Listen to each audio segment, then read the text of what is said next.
ഏറ്റവും ആദരണീയനായിട്ടുള്ള യജ്ഞാചാര്യൻ ഉൾപ്പെടെയുള്ള ഇനി നാളെ ഇവിടെ എത്താൻ പോകുന്ന നിരവധിയായിട്ടുള്ള പ്രഭാഷകർ ഉൾപ്പെടെയുള്ള എല്ലാവർക്കും എൻ്റെ വിനീതമായിട്ടുള്ള നമസ്കാരം.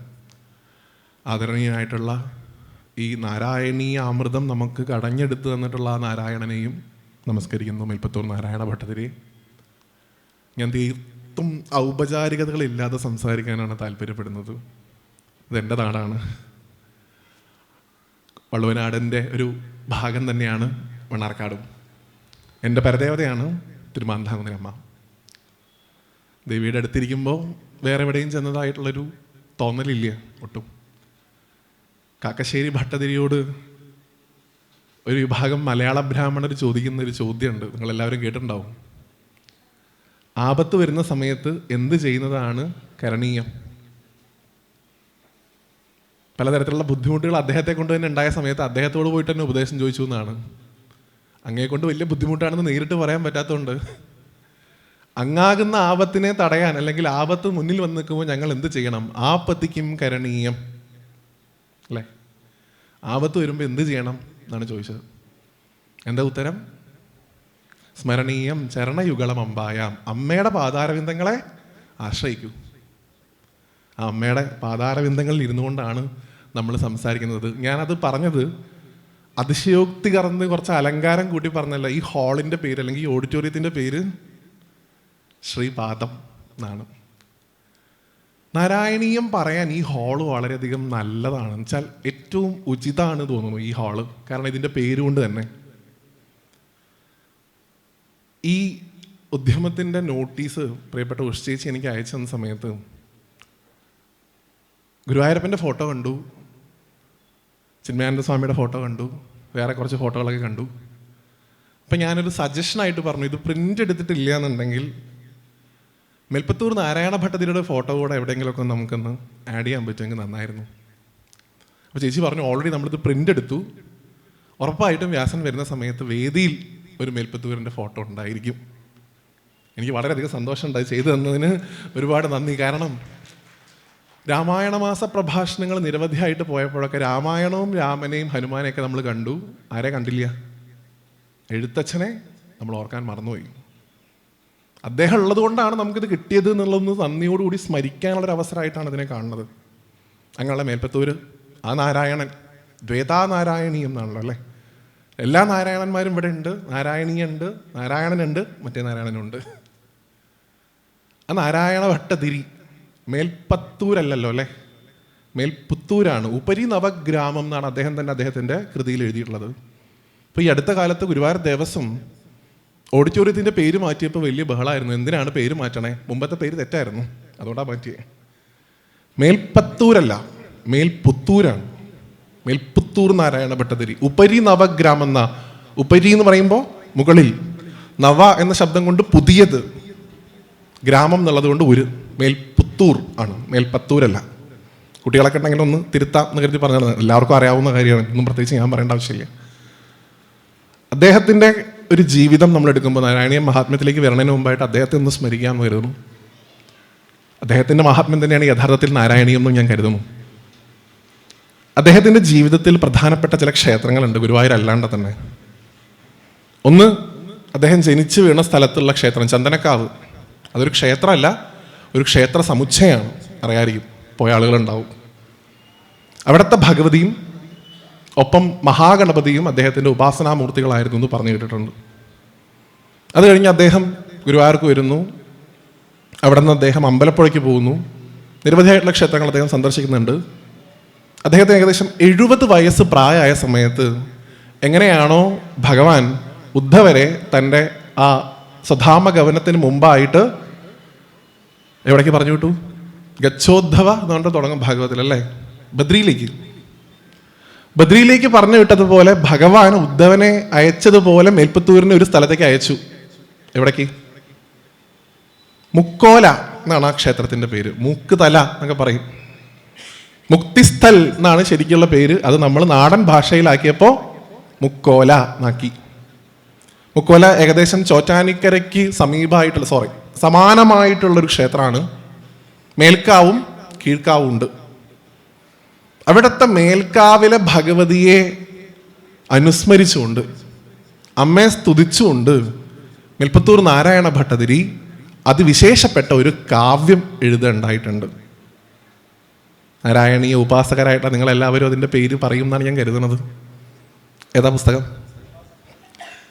ശ്രീപാദ സപ്തതി എന്നാണ് അതിൻ്റെ പേര്. അമ്മയുടെ കാലിനെ കുറിച്ച് തന്നെയുള്ള 70 ശ്ലോകങ്ങൾ. അദ്ദേഹത്തിൻ്റെ 70-ാം പിറന്നാളായതുകൊണ്ട് 70 ശ്ലോകങ്ങളിൽ നിന്നും വ്യാഖ്യാനിക്കാറുണ്ട് മഹാത്മാക്കളും. ഈ സ്ഥലത്തിൻ്റെ, ഈ ഓഡിറ്റോറിയത്തിൻ്റെ പേരും ശ്രീപാദം എന്നാണ്. ഞാനിവിടെ വന്നപ്പോഴാണ് ഇങ്ങനെ കൂടി ഒന്ന് പറഞ്ഞേക്കാം എന്ന് കരുതിയത്. കാരണം ഏറ്റവും അനുയോജ്യമായിട്ടുള്ള സ്ഥലത്ത് തന്നെയാണ് നമ്മൾ വന്നിരിക്കണതെന്ന് മനസ്സിലാക്കുക. അപ്പം അമ്മയുടെ അടുത്ത് ആ ചരണങ്ങളെ ആശ്രയിക്കൂ എന്ന് പറഞ്ഞ സമയത്ത് ആ ചരണങ്ങളിൽ തന്നെ ഇരുന്നുകൊണ്ട് സാക്ഷാൽ മേൽപ്പത്തൂർ നാരായണ ഭട്ടതിരി കൊണ്ട് നമുക്ക് ലഭിച്ചിട്ടുള്ള ഈ നാരായണീയ അമൃതത്തെ ഏകാഹം കൊണ്ട് മനസ്സിലാക്കാൻ പോകുന്ന മുഴുവൻ സജ്ജനങ്ങളായിട്ടുള്ള നിങ്ങൾ ഓരോരുത്തർക്കും ഗുരുവായൂരപ്പൻ്റെ എല്ലാ അനുഗ്രഹം ഉണ്ടാവട്ടെ എന്ന് ഭഗവാനോട് പ്രാർത്ഥിക്കുന്നു. ഭാഗവതത്തിനെ ഇങ്ങനെ ആറ്റി കുറുക്കിയെടുത്തിട്ടുള്ളതാണ് നാരായണീയം, എല്ലാവർക്കും അറിയാം. ഭാഗവതം ഏറ്റവും പ്രസിദ്ധമായിട്ടുള്ള, ഇന്നത്തെ കാലഘട്ടത്തിലും ഏറെ പ്രചാരമുള്ള ഗ്രന്ഥം തന്നെയാണ്, അതിലൊരു തർക്കമില്ല. ശ്രീമദ് ഭാഗവതാക്യോയം പ്രത്യക്ഷ കൃഷ്ണ ഏവഹി, ഭഗവാൻ തന്നെ. ഇപ്പം കൃഷ്ണൻ ആരാന്ന് വെച്ച് കഴിഞ്ഞാൽ കൃഷ്ണസ്തു ഭഗവാൻ സ്വയം. ഇപ്പം നാരായണീയ ആണെങ്കിലും ഭാഗവതാണെങ്കിലും ഒക്കെ ഭഗവാന്റെ സ്വരൂപം തന്നെയാണ്. മഹാത്മാക്കൾ വിളിക്കാറുള്ളത് നാരായണീയത്തെ കലികാല ഭാഗവതം എന്നാ. എന്തുകൊണ്ടാണ് കലികാല ഭാഗവതം എന്ന് വിളിച്ചേ? കലികാലത്തിലെല്ലാം ഫാസ്റ്റാണ്, വേഗത കൂടുതലാണ്, എല്ലാം പെട്ടെന്ന് വേണം, ഇൻസ്റ്റൻ്റാ. ഇപ്പോൾ സാമ്പാറും കാളനൊക്കെ ഇൻസ്റ്റൻ്റായിട്ട് കിട്ടും, അറിയോ നിങ്ങൾക്ക്? ചൂടുവെള്ളത്തിലിട്ടാൽ മതി. ഫാസ്റ്റ് ലൈഫാ, പെട്ടെന്നുള്ള ഒരു ജീവിതമാണ് ഇപ്പം എല്ലാവർക്കും താല്പര്യം. പെട്ടെന്നുള്ള കല്യാണം, പെട്ടെന്നുള്ള വിവാഹമോചനം, പെട്ടെന്നുള്ള ഡെത്ത്, ജീവൻ പോണതും പെട്ടെന്നാണ്. എല്ലാം വളരെ ഫാസ്റ്റാ.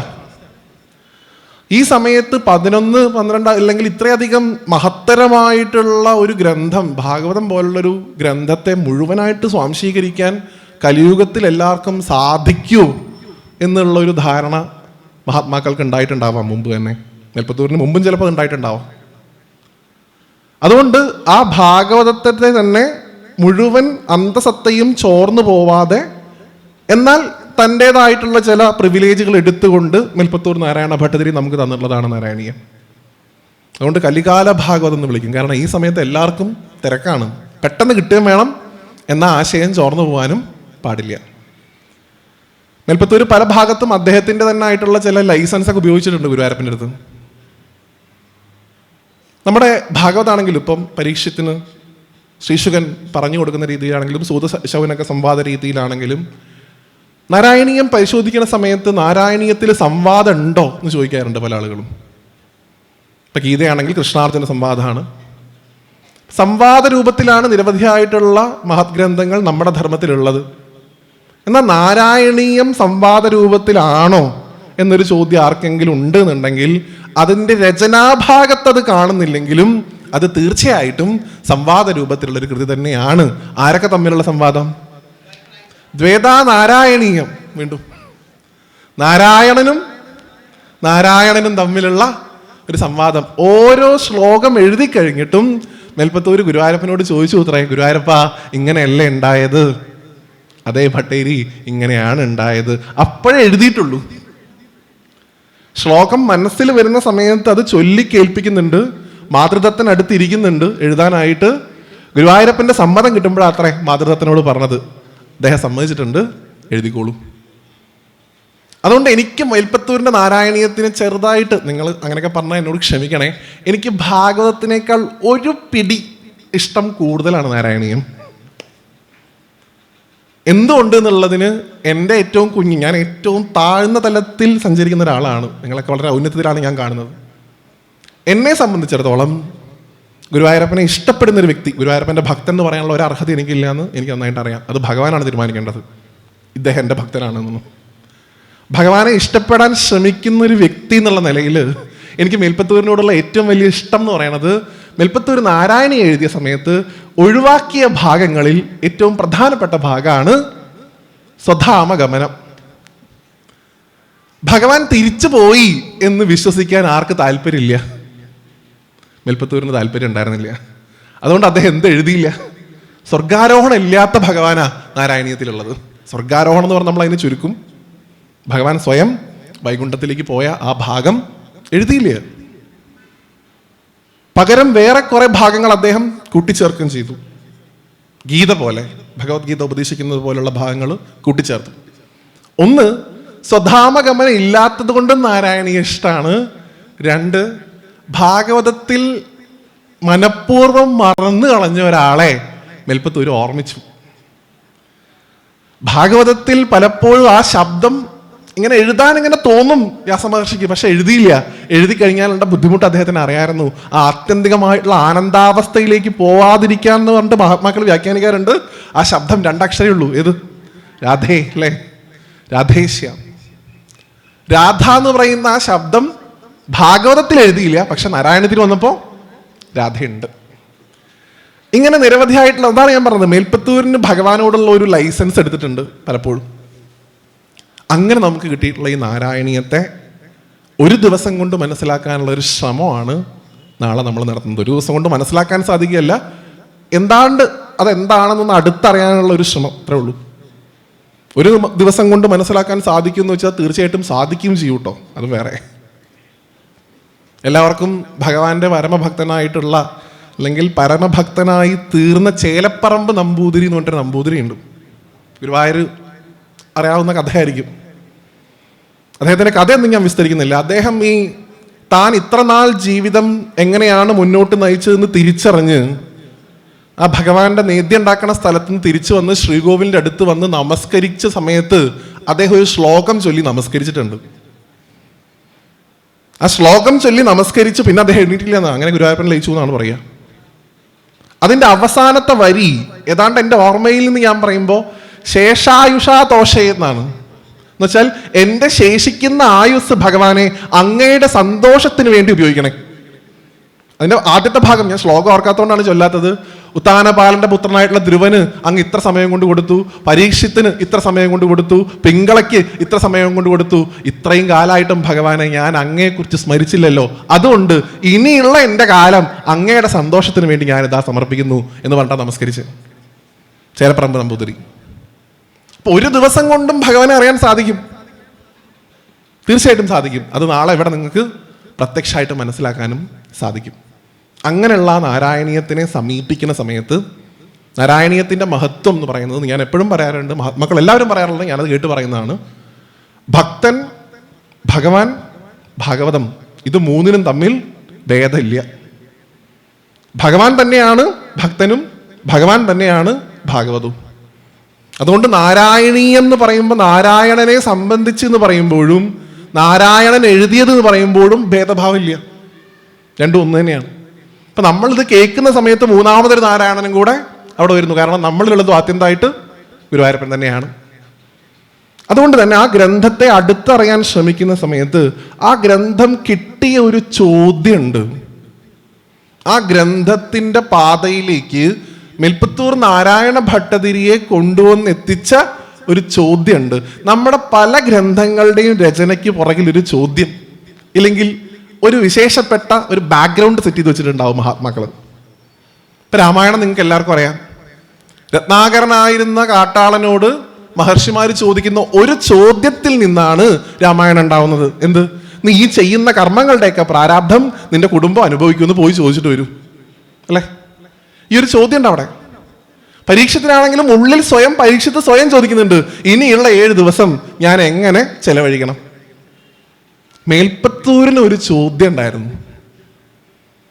മേൽപ്പത്തൂരിന് കിട്ടിയ ആ ചോദ്യത്തിൽ നിന്നാണ് ഈ നാരായണീയ അമൃതം നമുക്ക് ലഭിച്ചത്.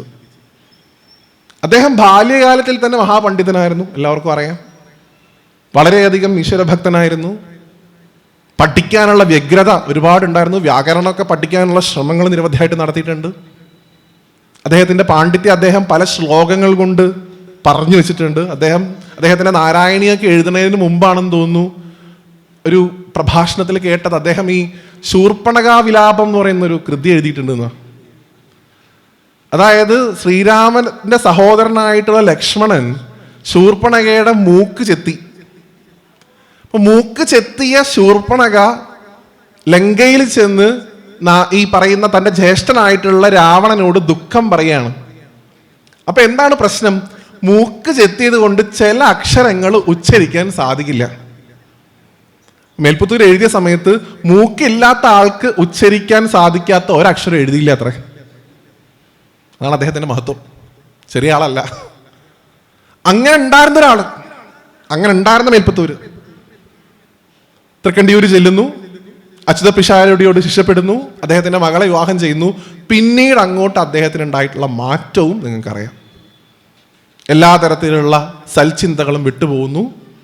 സദാസമയവും ഭോഗചിന്തകൾ മാത്രം മനസ്സിൽ വരുന്നു. എണീക്ക് തന്നെ ഏതാണ്ട് 11-12 മണിയൊക്കെ ആകുമ്പോഴാണ് എണീറ്റ് വരിക.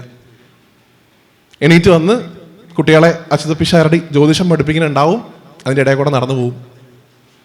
ഇതിങ്ങനെ പോകുന്നത് കാണുന്നുണ്ട് പിഷാരടി. തൻ്റെ ഏറ്റവും പ്രിയപ്പെട്ട ശിഷ്യനാണ്. എന്നാലും ഒരു ശ്രമം, വീണ്ടും ആ പഴയ പാതയിലേക്ക് തിരിച്ചു വരാനുള്ള ശ്രമം അദ്ദേഹത്തിൻ്റെ ഭാഗത്ത് നിന്ന് ഉണ്ടാവണില്ല എന്ന് കണ്ടു. അതുകൊണ്ട് ഒരു ദിവസം ഇതേപോലെ ഈ രാശിപ്പലക വെച്ച് പഠിപ്പിച്ചുകൊണ്ടിരിക്കുന്ന സമയത്ത് ഉച്ച സമയം ആവാറായപ്പോൾ എണീറ്റു. മേൽപ്പത്തൂര് എണീറ്റ് പതിവ് പോലെ വരുന്ന സമയത്ത് നടക്കണ വഴിയിൽ രാശിപ്പലക കണ്ടു കുട്ടികളുടെ.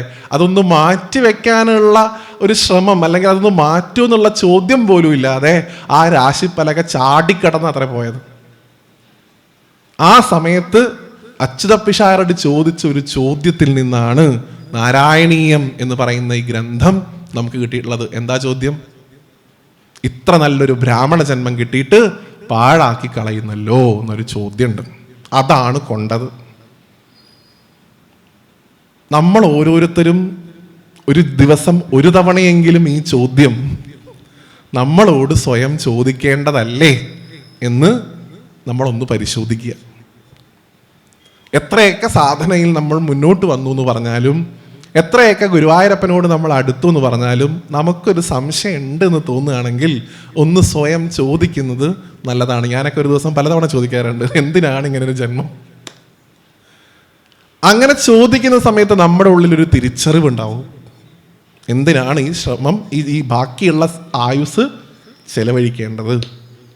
അവിടെ നിന്നാണ് നമ്മൾ ഇന്ന് കാണുന്ന മേൽപ്പത്തൂർ നാരായണ ഭട്ടതിരി എന്ന് പറയുന്ന ആ പണ്ഡിത ശ്രേഷ്ഠനിലേക്കുള്ള യാത്ര മേൽപ്പത്തൂർ തുടങ്ങുന്നത്. ആ ചോദ്യം ഉണ്ടല്ലോ, ഇത്ര നല്ലൊരു ജന്മം കിട്ടിയിട്ട് അത് പാഴാക്കി കളയുന്നല്ലോ.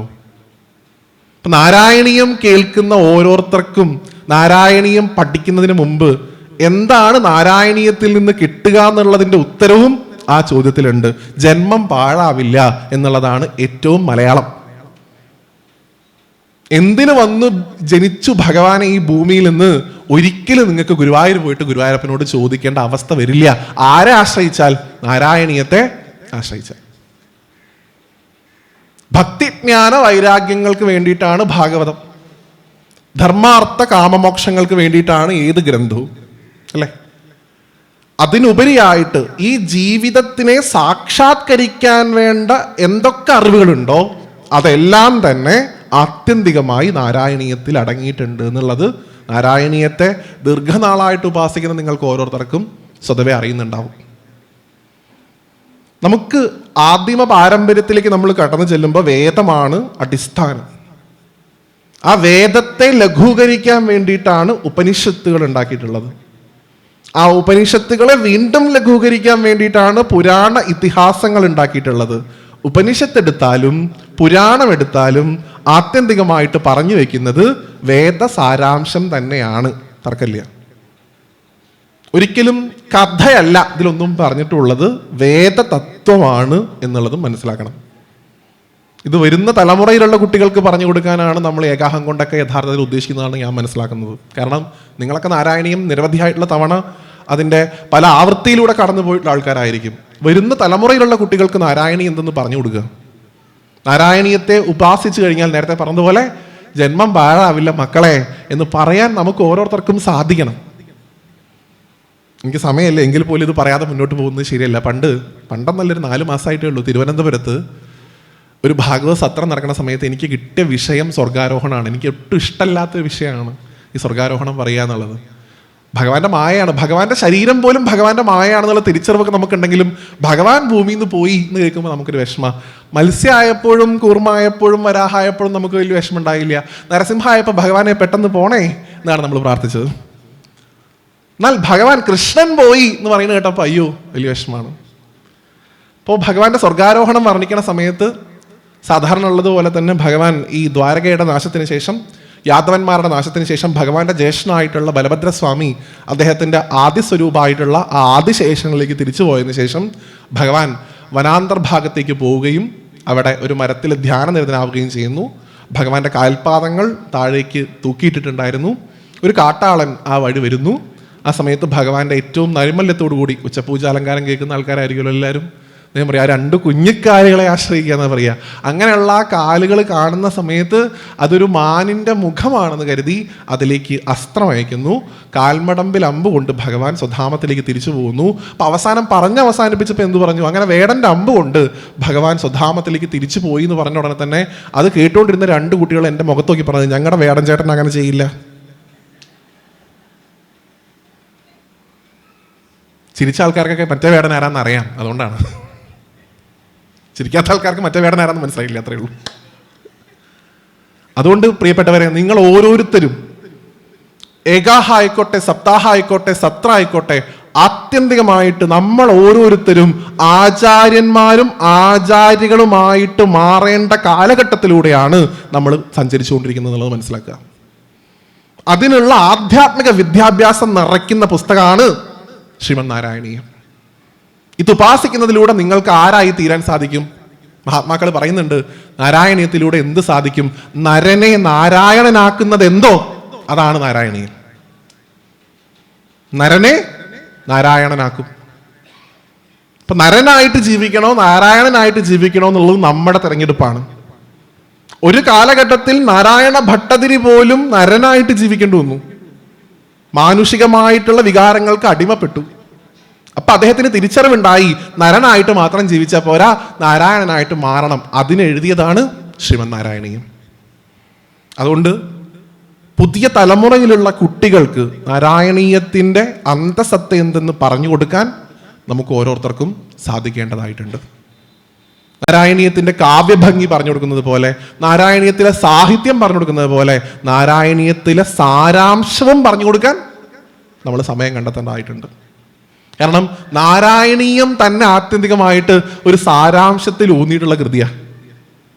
പൊതുവിൽ ഭാഗവതത്തെക്കുറിച്ച് പറയുമ്പോൾ നമ്മൾ പറയും, ഭാഗവതം എന്ന് പറയുന്ന ഗ്രന്ഥത്തെ അടുത്തറിയാൻ സാധിക്കുന്നവർ ഒരു പ്രത്യേക പക്ഷിയുടെ വിഭാഗത്തിൽപ്പെട്ട ആൾക്കാരെന്ന് പറയുമല്ലോ അല്ലെ. ഭാഗവത ഹംസം എന്നാ വിളിക്കുക മളിയൂർ തിരുമേനിയൊക്കെ. ഹംസത്തിന്റെ സ്വഭാവം ഉണ്ടാവണമെന്ന്. പാലും വെള്ളവും ചേർന്ന മിശ്രിതത്തിൽ നിന്ന് പാല് മാത്രം വേർതിരിച്ചെടുക്കാൻ സാധിക്കണം. ഭാഗവതം നാരായണീയമായിട്ട് മാറ്റിയപ്പോഴും മേൽപ്പത്തൂർ നാരായണ ഭട്ടതിരി എന്ത് ചെയ്തിട്ടില്ല? വെള്ളം മാറ്റിയിട്ടില്ല. ഇത്തിരി വെള്ളം ഉണ്ട്. അതെന്തിനു വേണ്ടിയിട്ടാ? എല്ലാ വിഭാഗത്തിലുള്ള ആളുകൾക്കും അത് സേവിക്കാനുള്ള അവസരം ഉണ്ടാവാൻ വേണ്ടിയിട്ടാ. പക്ഷേ അതിൻ്റെ തത്വാംശം എന്തെന്ന് മനസ്സിലാക്കുക വേണ്ടേ?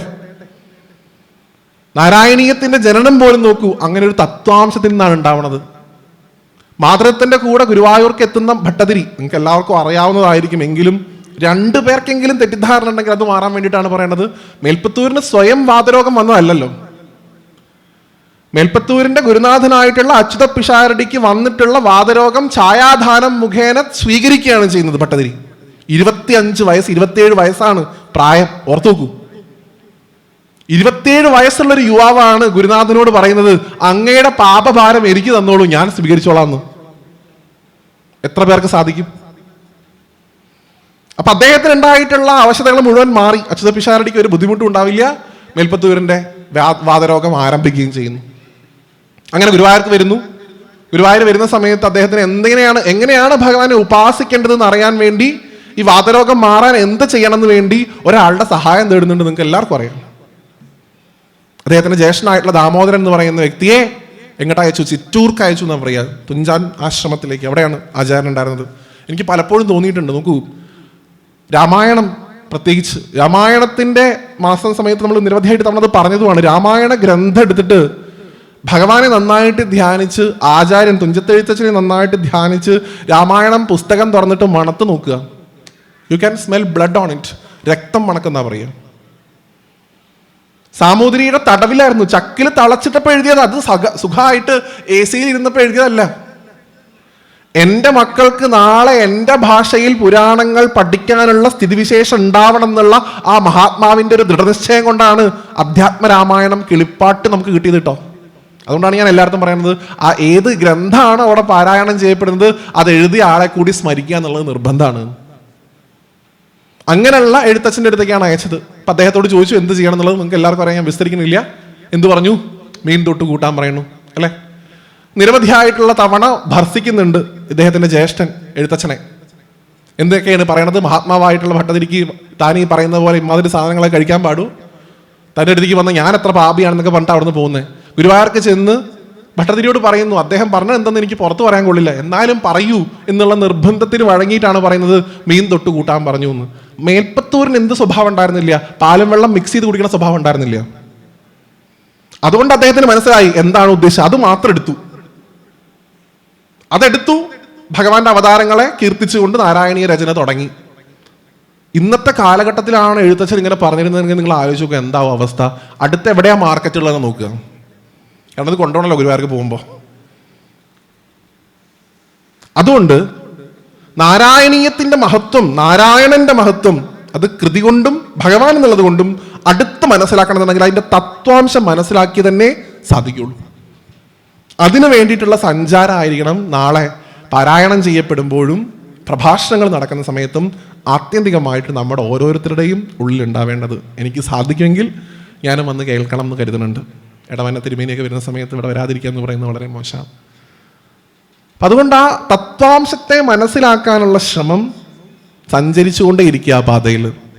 അതിനൊരു അവസാനമില്ല. നാരായണീയം സാക്ഷാത്കരിക്കും. ഇപ്പം 100 ദശകം എഴുതിയ ഭട്ടതിരി അവസാനം അഗ്രേ പശ്യാമി എന്നുകൊണ്ട് ഭഗവാനെ കണ്ടതോടുകൂടി സാക്ഷാത്കാരം കിട്ടി. ഭഗവാൻ ലയിക്കല്ലോ ചെയ്തത്. എന്താ ചെയ്തേ? പിന്നെയും ഭഗവാൻ സമയം കൊടുത്തു. ഇനിയും നിരവധിയായിട്ടുള്ള കാര്യങ്ങൾ അങ്ങേക്ക് ചെയ്തു തീർക്കേണ്ടതായിട്ടുണ്ട്.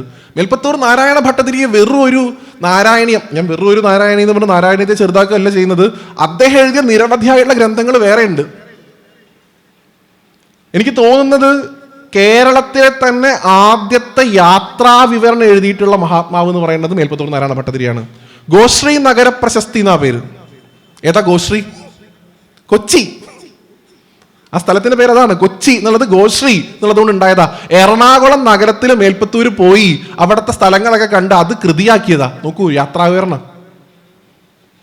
ഇവിടെ നിന്ന് തുടങ്ങിയതാ, നാരായണീയത്തിൽ നിന്ന് തുടങ്ങിയതാ. അതിന് മുമ്പും ഉണ്ട്, കൃതികളുണ്ട്. പക്ഷെ നാരായണീയത്തിലൂടെ അടയാളപ്പെട്ടു മേൽപ്പത്തൂർ. എങ്ങനെ? ഗുരുവായൂരപ്പൻ അടയാളപ്പെടുത്തി കൊടുത്തു. അതുകൊണ്ട് ഈ കലിയുഗ ഭാഗവതമായിട്ടുള്ള നാരായണീയത്തെ ഉപാസിക്കുന്നതിലൂടെ നമുക്ക് എല്ലാവർക്കും നാരായണനായിട്ട് തീരേണ്ടതായിട്ടുണ്ട്. അതിനു വേണ്ടിയിട്ടുള്ള ശ്രമമാണ് ഈ ഏകാഹത്തിലൂടെയും സ്വസ്തിയുടെ നിരവധിയായിട്ടുള്ള പ്രവർത്തനങ്ങളിലൂടെയും നമ്മൾ ചെയ്തുകൊണ്ടിരിക്കുന്നത്. ഭാഗവതത്തെ ഈ പറയുന്ന ചുരുക്കലിലേക്ക് കൊണ്ടുവന്നപ്പോഴും നേരത്തെ സൂചിപ്പിച്ചതുപോലെ ചില ഭാഗങ്ങളൊക്കെ എങ്ങനെ ചുരുക്കി എന്ന് പോലും നമുക്ക് തോന്നും. അതാണ് നാരായണീയത്തിന്റെ ഏറ്റവും വലിയ മഹാത്മ്യം തോന്നാറുണ്ട്. ഇപ്പൊ പൊതുവിൽ പറയുന്നൊരു ഇപ്പൊ രാമായണ മാസക്കാലത്തൊക്കെ നമ്മൾ എപ്പോഴും കേട്ടുകൊണ്ടിരുന്ന ഒരു കാര്യമാണ് ഈ ഉത്തര രാമായണം വായിക്കാനേ പാടില്ല എന്ന് പറയുക. ഉത്തര രാമായണം വായിക്കണത് എന്തോ വലിയ അബദ്ധം ഉണ്ടാക്കും, അനർത്ഥം ഉണ്ടാക്കും എന്നൊക്കെയാണ് വിശ്വാസം. ഭഗവാന്റെ ജീവിതത്തിൽ പിന്നീടുണ്ടായ പട്ടാഭിഷേകം കഴിഞ്ഞോടുകൂടി നമ്മുടെ രാമായണം കഴിഞ്ഞു. പിന്നീട് രാമൻ എന്ത് സംഭവിച്ചു, സീതയ്ക്ക് എന്ത് സംഭവിച്ചു എന്ന് അറിയാൻ നമുക്ക് വലിയ താല്പര്യമൊന്നുമില്ല. ഹാപ്പിയാണ്. നോക്കൂ, ഉത്തര രാമായണ ഉൾപ്പെടെ നാരായണീയത്തിൽ 2 ദശകം കൊണ്ടാണ് മേൽപ്പത്തൂർ നാരായണ ഭട്ടതിരി എഴുതിയത്. ഏത്? അധ്യാത്മരാമായണം മുഴുവൻ. അതിൽ തന്നെ നോക്കൂ, രാമായണത്തിന് ഏറ്റവും ഇഷ്ടപ്പെട്ട കാണ്ഡം ഏതെന്ന് ഏത് ആൾക്കാരോട് ചോദിച്ചാലും എല്ലാവർക്കും ഉത്തരം ഏതാ? സുന്ദരകാന്ഡം. ഒരു ശ്ലോകം, ഒറ്റ ശ്ലോകം കൊണ്ട് സുന്ദരകാന്ഡത്തെ ഈ നാരായണീയത്തിലേക്ക് ചുരുക്കാൻ മേൽപ്പത്തൂരിന് സാധിക്കണം എന്നുണ്ടെങ്കിൽ ഗുരുവായൂരപ്പൻ്റെ അനുഗ്രഹം ഇല്ലാണ്ട് എങ്ങനെയാണ് സാധിക്കുക? കഴിഞ്ഞു ഇല്ല. കുറച്ച് കഴിയുമ്പോൾ മഹാഭാരതം പറയുന്നു. എനിക്ക് ദശകം 86 മഹാഭാരതമാണ്. 34, 35 ദശകം കൊണ്ടാണ് രാമായണം പറഞ്ഞിട്ടുള്ളത്. അപ്പൊ നോക്കൂ, നിങ്ങൾ ഈ സ്ട്രക്ചർ എടുത്ത് പരിശോധിക്കുകയാണെങ്കിൽ നാരായണീയം വായിക്കുന്നതിലൂടെ തന്നെ ഭാഗവതം, രാമായണം, മഹാഭാരതം, ഗീത, ഭാഗവതത്തിൽ ഗീത ഇല്ല കേട്ടോ, ആ ഗീത, ഇത് 4 ഒരേ സമയം സാക്ഷാത്കരിക്കാൻ ഏത് ഗ്രന്ഥം കൊണ്ട് സാധിക്കുന്നു? നാരായണീയം കൊണ്ട് സാധിക്കുന്നു. ഭാഗവത്തിന് അത്ര കട്ടിയില്ല എന്നൊന്നും പറഞ്ഞ് ചെറുതായി കാണരുത്. പ്രത്യക്ഷ കൃഷ്ണനാണ് ഭാഗവതം എന്നുണ്ടെങ്കിൽ ഞാൻ പറയാറുണ്ട് പ്രത്യക്ഷ ഗുരുവായൂരപ്പനാണ് നാരായണീയം. കാരണം ഗുരുവായൂരപ്പന് വേണ്ടി എഴുതിയിട്ടുള്ളതാണെന്ന് പറയാം. ഒരു കഥയൊക്കെ ഉണ്ട്. ഈ എടത്തിരികത്താവ് ഭഗവതിയുടെ അടുത്ത് ഉണ്ണി പോയി എന്നും സൗന്ദര്യലഹരി കേട്ടു എന്നും എനിക്കതുപോലൊരു പുസ്തകം വേണമെന്ന് പറഞ്ഞു, അതൊക്കെ കഥ. പക്ഷെ ഗുരുവായൂരപ്പന് വേണ്ടി, കാരണം ഞാൻ ഈ പദം വീണ്ടും വീണ്ടും ഉപയോഗിക്കാനുള്ള കാരണം, ഗുരുവായൂരപ്പൻ എന്ന് പറയുന്ന ഒരു മൂർത്തിയെ സൃഷ്ടിച്ചതിൻ്റെ ഒരു പങ്ക് അവകാശപ്പെടാനുള്ള അധികാരം മേൽപ്പത്തൂർ നാരായണ ഭട്ടതിരിക്കുണ്ട്. എന്തുകൊണ്ട്? അതിനു മുമ്പൊന്നും വലിയ രീതിയിൽ ഗുരുവായൂർ എന്ന് പറയുന്ന ഒരു പദം പ്രചാരത്തിൽ ഉണ്ടായിരുന്നില്ല. പൂന്താനം മേൽപ്പത്തൂർ നാരായണ ഭട്ടതിരിയുടെ സമകാലീനായിരുന്നു. അദ്ദേഹം എഴുതിയ ഏത് ഗ്രന്ഥത്തിലാണ് നിങ്ങൾക്ക് കാണാൻ സാധിക്കുക? മരുൽപുരപതേ പവനപുരേശ എന്നൊക്കെ ഒരു വാചകം എവിടെയെങ്കിലും ഉണ്ടോ? കൃഷ്ണ, ഉണ്ണിക്കണ്ണ എന്നൊക്കെ നിരവധിയായിട്ടുള്ള ഭാഗങ്ങളുണ്ട്. പക്ഷെ എവിടെയെങ്കിലും ഗുരുവായൂരപ്പ എന്നൊരു വാക്ക് നമുക്ക് കാണാൻ സാധിക്കൂ?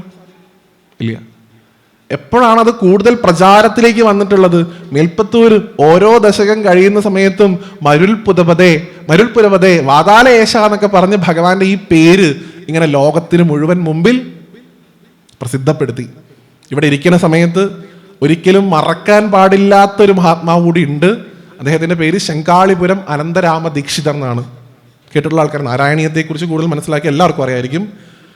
ഈ മേൽപ്പത്തൂർ നാരായണ ഭട്ടതിരിയുടെ തന്നെ ഒരു തമിഴ് സമ്പ്രദായത്തിൽ, അല്ലെങ്കിൽ നാരായണീയത്തിന്റെ പ്രശസ്തി കേരളത്തിന് പുറത്ത് ഇത്രയധികം വ്യാപിപ്പിച്ചിട്ടുള്ള ഒരാളുണ്ടെങ്കിൽ അത് ശങ്കാളിപുരമാണ്. നിങ്ങൾ ഗുരുവായൂർ പോവുകയാണെങ്കിൽ അവിടെ മാനേജർ ഇരിക്കുന്ന ക്യാബിനുണ്ട്. ആ ക്യാബിന്റെ സൈഡിലേക്ക് നോക്കുക, നല്ലൊരു ഫോട്ടോ കാണാം. നടുവിൽ ഗുരുവായൂരപ്പൻ, ഒരു ഭാഗത്ത് മേൽപ്പത്തൂര്, ഒരു ഭാഗത്ത് ശങ്കാളിപുരം അനന്തരാമദീക്ഷിതർ. കാരണം എന്താ? കലിയുഗത്തിൽ ഭാഗവതത്തെ ആശ്രയിക്കാൻ നിങ്ങൾക്ക് സമയം ഇല്ലെങ്കിൽ, ഇല്ലാത്തവർക്ക് മാത്രാട്ടോ, സമയം ഇല്ലെങ്കിൽ ദാ നാരായണീയം എന്ന് പറയുന്ന ഒരു പ്രത്യക്ഷ ഗ്രന്ഥം ഭഗവാന് വേണ്ടിയിട്ട് തന്നെ ഇവിടെ ഉണ്ട്. അതുകൊണ്ട് ഗുരുവായൂരിനെ ഗുരുവായൂരാക്കിയതിലൊരു പങ്കും നാരായണീയം എന്ന് പറയുന്ന ഗ്രന്ഥത്തിന് അവകാശപ്പെടാൻ സാധിക്കും എന്നാണ് ഞാൻ പറഞ്ഞത്. അതിൽ തന്നെ ഇപ്പൊ നമ്മൾ കയറി പോകുന്ന സമയത്ത് ഇടതുഭാഗത്തുള്ള അർദ്ധകട്ടിപ്പടിയിൽ ഇരുന്നു കൊണ്ടാണ് നാരായണീയ രചന നടത്തുന്നത് എല്ലാവർക്കും അറിയാം. ആദ്യം പറയാനുള്ളത്, അദ്ദേഹം ഈ നാരായണീയ രചന തുടങ്ങുന്ന സമയത്ത് അദ്ദേഹത്തിന് ഈ വാതരോഗം ഭയങ്കരമായിട്ട് കലശമായിട്ട് അദ്ദേഹത്തിന്റെ വായിൽ നിന്ന് ഉമിനീരൊലിക്കുന്നുണ്ടായിരുന്നു അത്രേ. എപ്പോഴാണ് മലമൂത്ര വിസർജനം സംഭവിക്കുക എന്ന് പറയാൻ പറ്റില്ല. യൂറിൻ പാസ് ചെയ്യും ചിലപ്പോൾ അറിയാറുണ്ട്. കാരണം ശരീരം തന്റെ നിയന്ത്രണത്തിലല്ല. അതുകൊണ്ട് അദ്ദേഹം എന്ത് ചെയ്തു? ബലിക്കല്ലിന് പുറകെ ഇരുന്നു. ബലിക്കല്ലിന് അപ്പുറത്തേക്കുള്ള ഭാഗത്ത് അശുദ്ധി ഉണ്ടെങ്കിലേ പുണ്യാഹം വേണ്ടു എന്നുള്ളത് കൊണ്ട് അന്നത്തെ ഗുരുവായൂരിന്റെ സ്ട്രക്ചർ അനുസരിച്ച് അദ്ദേഹം ബലിക്കല്ലിന് പുറകിൽ ഒരു പട്ടക്കുട ചാരി വെച്ച് അതിന്റെ താഴെ ഇരുന്നിട്ടാണ് നാരായണീയ രചന തുടങ്ങണത്. ഇന്നത്തെ ഗുരുവായൂരല്ലേ, മണലാണെന്നാ പറയുക, ചൂട് പഴുത്ത മണല്. ആ മണലിന്റെ മുകളിൽ ഒരു പീഠം വെച്ച് ആ പീഠത്തിന്റെ മുകളിൽ ഇരുന്ന് ഈ വിറച്ചുകൊണ്ട് പറഞ്ഞു കൊടുത്തതാണ് സാന്ദ്രാനന്ദാവബോധം എന്ന് പറഞ്ഞു തുടങ്ങുന്ന ശ്ലോകം. ഒരു 3 ദശകം 4 ദശകം ഏതാണ്ട് 10ഒക്കെയാണ് പല മഹാത്മാക്കളും പറയുന്നത്. അപ്പോഴൊക്കെയാണ് അത്ര ഒന്ന് യഥാർത്ഥത്തിൽ ഒന്ന് ശരീരം കുറേയൊക്കെ ഒന്ന് നിയന്ത്രണത്തിലായത്. അതിൽ തന്നെ 3ാമത്തെ ദശകമായ സമയത്ത് അതികഠിനമായിട്ട് ശരീരം കോപിച്ചു എന്ന് പറയാറുണ്ട്. അത് വായിച്ചത് നിങ്ങൾക്ക് അറിയാം. നിങ്ങൾ എന്നെ കൊണ്ട് ഇന്ന് എൻ്റെ ഭഗവാന്റെ അടുത്തേക്ക് നിങ്ങൾ എത്തിക്കില്ലേ എന്ന് പോലും ചോദിക്കുന്നുണ്ട് മേൽപ്പത്തൂർ തന്റെ രോഗങ്ങളോട്. അങ്ങനെ എഴുതി ഉണ്ടാക്കി തന്നിട്ടുള്ളതാണ് ഈ നാരായണീയം. ഇത് എന്തിനു വേണ്ടിയിട്ടുള്ളതാ?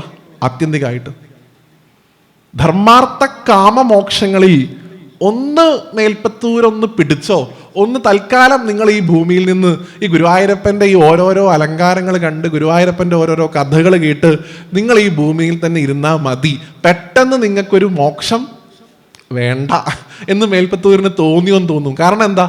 അവസാനിപ്പിച്ച സമയത്ത് എന്തേ പറഞ്ഞോളൂ? ആയുരാരോഗ്യ സൗഖ്യം അല്ലേ? അങ്ങേ എന്നെ ലയിപ്പിക്കണേന്ന് എപ്പോഴെങ്കിലും മേൽപ്പത്തൂർ പറഞ്ഞോ? നാരായണീയം വായിക്കൂ. ഓരോ സമയത്തും പറയുന്നത് ഭഗവാനെ എൻ്റെ രോഗത്തെ മാറ്റിത്തരണേ, എൻ്റെ രോഗത്തെ മാറ്റിയില്ലെങ്കിൽ അങ്ങേക്കാണ് കൃഷ്ണ കുറച്ചില്. നമുക്ക് പറയാൻ സാധിക്കണം ഗുരുവായൂരപ്പൻ്റെ അടുത്ത്, ഇത് നടത്തി തന്നില്ലെങ്കിൽ കൃഷ്ണ അങ്ങേക്കാണ് അതിൻ്റെ ബുദ്ധിമുട്ട്. അപ്പൊ പറഞ്ഞ് അവസാനിപ്പിച്ച സമയത്ത് എന്ത് പറയുകയും ചെയ്തു? ആയുരാരോഗ്യ സൗഖ്യം. നാരായണീയം ഉപാസിക്കുന്ന, നാരായണീയം സേവിക്കുന്ന നാരായണീയ ഹംസങ്ങൾക്ക് ലഭിക്കുന്നത് ആയുരാരോഗ്യ സൗഖ്യമാണ്. ആയുസ് ഉണ്ടാവും, ആരോഗ്യം ഉണ്ടാവും. ഇത് രണ്ടും മാത്രം ഉണ്ടായിട്ട് കാര്യമുണ്ടോ? ഇല്ല. ഒരു മനസമാധാനം ഇല്ലാത്ത ജീവിതമാണെങ്കിൽ അതുകൊണ്ട് ഒരു ഉപയോഗവും ഇല്ല. അതുകൊണ്ട് എന്തും കൂടെ വേണം? സൗഖ്യം, സുഖം അതും കൂടെ തരും. പോരാ, ഇനിയിപ്പോൾ പൈസ വേണം, ധനം വേണം എന്നാണെങ്കിലോ ആ ധനത്തിന്റെ ഏറ്റവും മൂർധന്യാവസ്ഥയിൽ കിട്ടുന്ന ആനന്ദം പരമാനന്ദ സന്തോഹ ലക്ഷ്മി തരും. നാരായണീയത്തെ ഉപാസിക്കുന്നതിലൂടെ ആയുരാരോഗ്യ സൗഖ്യമുണ്ട്, പരമാനന്ദ സന്തോഹ ലക്ഷ്മിയുണ്ട്. ഒരു മനുഷ്യന് ആ ജീവിതം സാർത്ഥകമാക്കാൻ പുരുഷാർത്ഥങ്ങളിലെ മോക്ഷത്തെ മാത്രം ഒന്ന് മാറ്റിവെച്ച് എന്തിനു വേണ്ടിയിട്ടാ? ചിലപ്പോൾ പറയാറുണ്ട്, ഗുരുവായൂരപ്പൻ തന്നെ ചിലപ്പോൾ ചോദിക്കത്രേ, ഞാൻ നിങ്ങൾക്ക് മോക്ഷം തരട്ടെ എന്ന് ചോദിക്കുമ്പോൾ പല മഹാത്മാക്കളും പറയും, വേണ്ട ഭഗവാനെ, ഞങ്ങൾക്ക് അങ്ങയുടെ കഥയൊക്കെ കേട്ട്, അങ്ങയുടെ പായസം കഴിച്ച്, അങ്ങയുടെ എഴുന്നള്ളിപ്പ് കണ്ട്, ഓരോ ദിവസത്തെ ഉച്ചപൂജാലങ്കാരം കണ്ട്, അങ്ങേ വന്നിങ്ങനെ തൊഴുത് അങ്ങയുടെ അടുത്തിരുന്ന് നാമം ജപിച്ച്, ഇതിൻ്റെ ഒരു സുഖം മോക്ഷത്തിനുണ്ടോ? അതുകൊണ്ട് വേണ്ട മാത്രമേ പറയാ. മേൽപ്പത്തൂരിനും തോന്നി. അതുകൊണ്ട് നാരായണീയത്തെ ഉപാസിക്കുന്ന ആൾക്കാർക്കൊക്കെ ഭക്തിജ്ഞാന വൈരാഗ്യമൊക്കെ ഉണ്ടായിക്കോട്ടെ, അതിൻ്റെ ഒപ്പം തന്നെ ആയുരാരോഗ്യ സൗഖ്യവും പരമാനന്ദ സന്തോഹ ലക്ഷ്മിയും. അത് തന്നെ നോക്കൂ, ഈ ആനന്ദ ശബ്ദം നാരായണീയത്തിൽ ഏറ്റവും പ്രകടമായിട്ട്. നാരായണീയം എന്ത് തരുന്നു എന്ന് ചോദിച്ചു കഴിഞ്ഞാൽ ആത്യന്തികമായിട്ട് സന്തോഷത്തെ പറയാൻ പറ്റുള്ളൂ. കാരണം നാരായണീയത്തിന്റെ ഓരോ ഭാഗത്തും ഇങ്ങനെ ആവർത്തിച്ച് വന്നിട്ടുള്ളൊരു പദം എന്ന് പറയുന്നത് ആനന്ദ ശബ്ദമാണ്. ഇപ്പൊ ഭാഗവതത്തിൽ തന്നെ നമുക്കറിയാം, ഭാഗവതത്തിന്റെ ഒരു സ്ട്രക്ചർ നോക്കുന്ന സമയത്ത്, ഭാഗവതം തുടങ്ങുന്ന സമയത്ത് തന്നെ പറയുന്നത്, ഇത് ഭഗവാൻ ഗുരുവായൂരപ്പന്റെ കഥയാണെങ്കിലും, ഇത് ഭഗവാൻ കൃഷ്ണന്റെ കഥയാണെങ്കിലും, മഹാവിഷ്ണുവിന്റെ കഥയാണെങ്കിലും, മഹാവിഷ്ണുവിനെ സ്മരിച്ചുകൊണ്ടല്ല ഭാഗവതം തുടങ്ങിയത്. പകരം എന്തിനെ സ്മരിച്ചു? പരമമായിട്ടുള്ള സത്യത്തെ സ്മരിച്ചു. സത്യം പരം ധീമഹി. അതുകൊണ്ട് മേൽപ്പത്തൂരും ഈ സാന്ദ്രാനന്ദാവബോധം പറഞ്ഞു കഴിഞ്ഞിട്ട് കൃഷ്ണനെ കുറിച്ചല്ല അവിടെ പറഞ്ഞത്, പകരം എന്തിനെ കുറിച്ച് പറഞ്ഞു? ബ്രഹ്മതത്വത്തെ കുറിച്ച് പറഞ്ഞു, അല്ലെ? ബ്രഹ്മതത്വമാണ് ആദ്യം പറയുന്നത്, പിന്നെയാണ് ഭഗവാൻ ഒരു ശരീരം കൊടുക്കുന്നത് മേൽപ്പത്തൂര്. ആ തത്വാംശത്തെ മനസ്സിലാക്കാനാ പറയണത്. കൃഷ്ണൻ ഗുരുവായൂരിക്കുന്നു എന്നല്ലല്ലോ പറഞ്ഞത്. എന്ത് പറഞ്ഞു? ബ്രഹ്മതത്വം ഗുരുവായൂരിക്കുന്നു എന്നാ പറഞ്ഞത്. വ്യത്യാസമുണ്ട്. സത്യം കൊണ്ട് തുടങ്ങുന്ന ഭാഗവതം അവസാനിക്കുന്നതും സത്യം കൊണ്ട് തന്നെ, സത്യം പരം ധീമഹി എന്ന് ഉദ്ഘോഷിച്ചുകൊണ്ടാണ്. ആ അമൃത കുടിക്കുന്നവർക്ക് എന്തില്ല? നോക്കൂ, അതാണ് മേൽപ്പത്തൂരിന്റെ മറ്റൊരു ഗ്ലോറി. മേൽപ്പത്തൂര് നാരായണീയത്തിലേക്ക് ഭാഗവത്തിനെ കൺവേർട്ട് ചെയ്ത സമയത്ത് ഒരു ഭാഗം പ്രത്യേകമായിട്ട് വിട്ടുകളഞ്ഞു. സ്വർഗാരോഹണമൊന്നുമല്ല. ഏത്? നമുക്ക് ആർക്കും താല്പര്യമില്ലാത്തൊരു ഭാഗം, നരകവർണ്ണന. നരകത്തെക്കുറിച്ച് മേൽപ്പത്തൂര് വർണ്ണിച്ചില്ല നാരായണീയത്തിൽ. എന്തുകൊണ്ട്? നാരായണീയം വായിക്കുന്ന ആൾക്കാർക്കൊന്നും എന്ത് പറഞ്ഞിട്ടില്ല? നരകത്ത് പോണ്ട. പിന്നെ അതിനെക്കുറിച്ച് അറിയേണ്ട എന്താ ആവശ്യം? അതുകൊണ്ട് എന്ത് മാറ്റിവെച്ചു? നരകവർണ്ണന അങ്ങോട്ട് മാറ്റിവെച്ചു. അദ്ദേഹം മാറ്റിയ ഭാഗങ്ങളിൽ നരകവർണ്ണന ഇല്ല, പുരഞ്ചനോപാഖ്യാനം ഇല്ല, സ്വർഗാരോഹണം ഇല്ല, ഇനി മറ്റൊന്നും കൂടി ഇല്ല. എന്ത്? നമ്മളൊക്കെ ഇങ്ങനെ പ്രതീക്ഷിച്ചിരിക്കണ്ടല്ലോ, നാളെ വരുമോ, മറ്റന്ന് വരുമോ, അതിന്റെ പിറ്റേ ദിവസം വരുമോ. കൽക്കി അവതാരവും നാരായണീയത്തിലില്ല. ഇതൊക്കെ മാറ്റി വെച്ചപ്പോ രാധയെ കൊണ്ടുവന്നു, രാമായണം 2 ദശകത്തിൽ ഉത്തരരാമായണം ചേർത്ത് പറഞ്ഞു, ഗീത കൊണ്ടുവന്നു, ഭാരതം കൊണ്ടുവന്നു, ഇതെല്ലാം കൊണ്ടുവരികയും ചെയ്തു. അപ്പോൾ ആവശ്യമുള്ളതൊക്കെ മാറ്റി വയ്ക്കുകയും ചെയ്തു, ചിലത് ആവശ്യമില്ലാത്ത ചിലത് കൊണ്ടുവരികയും ചെയ്തു എന്നാ പറയാ മഹാത്മാക്കൾ. അപ്പൊ അങ്ങനെ സ്വന്തം ഇഷ്ടത്തിനനുസരിച്ച് ഒരു ഗ്രന്ഥം അങ്ങനെ ഡെവലപ്പ് ചെയ്ത് കൊണ്ടുവരാം. അത് തന്നെ നോക്കൂ, ആ പദങ്ങളൊക്കെ ഉപയോഗിച്ചിരിക്കുന്നതിൻ്റെ ഒരു ഭംഗി. സ്തംഭേ കട്ടയതോ എന്ന് പറയുമ്പോൾ നമുക്കറിയാം, ഇവിടെ ഒരു തൂണ് പൊട്ടിയിട്ടുണ്ട്. കാളിയമർദ്ദനം ഇവിടെ പാരായണം ചെയ്യുമ്പോൾ നിങ്ങൾ കണ്ണടച്ച് ശ്ലോകങ്ങൾ ഇങ്ങനെ കേട്ട് കഴിഞ്ഞാൽ ഭഗവാന്റെ പാദങ്ങൾ ഒരു പത്തിയിൽ നിന്ന് അടുത്ത പത്തിയിലേക്ക് പോകുന്നതിൻ്റെ ആ താളം കൃത്യമായിട്ട് മനസ്സിലാക്കാൻ സാധിക്കും. ആ വൈഖരി, വാക്ചാതുര്യം മേൽപ്പത്തൂരിന്റെ. അങ്ങനെയുള്ള ആ ഗ്രന്ഥത്തിലൂടെ ഭഗവാനെ അറിയാനും അനുഭവിക്കാനും സാധിക്കുന്ന അദ്ദേഹം പറയണം. അതിനെന്ത് ചെയ്താൽ മതി? നാരായണീയത്തെ ഉപാസിച്ചു കഴിഞ്ഞാൽ ആത്യന്തികമായിട്ട് അവസാനം ഒന്ന് കിട്ടും. എന്ത്? ചിത്തം നിത്യസ്ഥിതമേ പവന പുരവതി. അങ്ങയുടെ ഈ പാദമൂലം എപ്പോഴും ഞങ്ങളുടെ ചിത്തത്തിൽ ഉറച്ചു നിൽക്കണേ ഭഗവാനെ.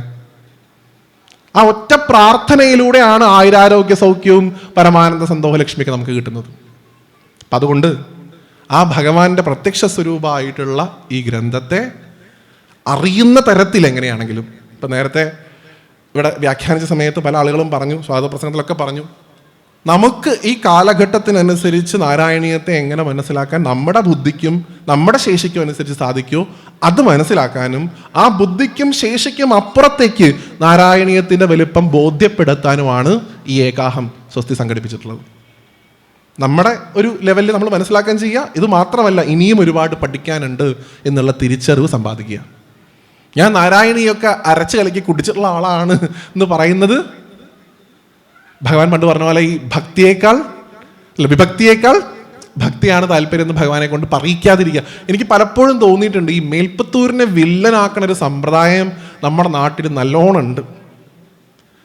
നമ്മുടെ ഒരു ധാരണയിൽ പൂന്താനം പരമമായിട്ടുള്ള ഭക്തൻ, മേൽപ്പത്തൂര് അഹങ്കാരിയായിട്ടുള്ള ഭക്തൻ. നോക്കൂ, ആത്യന്തികമായിട്ട് ഭഗവാന്റെ ഭക്തനെ നിന്ദിക്കുക എന്ന് പറയുന്നത് ഭഗവാനെ നിന്ദിക്കുന്നതിന് തുല്യമാണ്. കഥയിൽ അങ്ങനെ പലതും ഉണ്ടാവും. പത്മനാഭോ അമരപ്രഭു, പത്മനാഭോ അമരപ്രഭു ഒക്കെ ഉണ്ടാവും.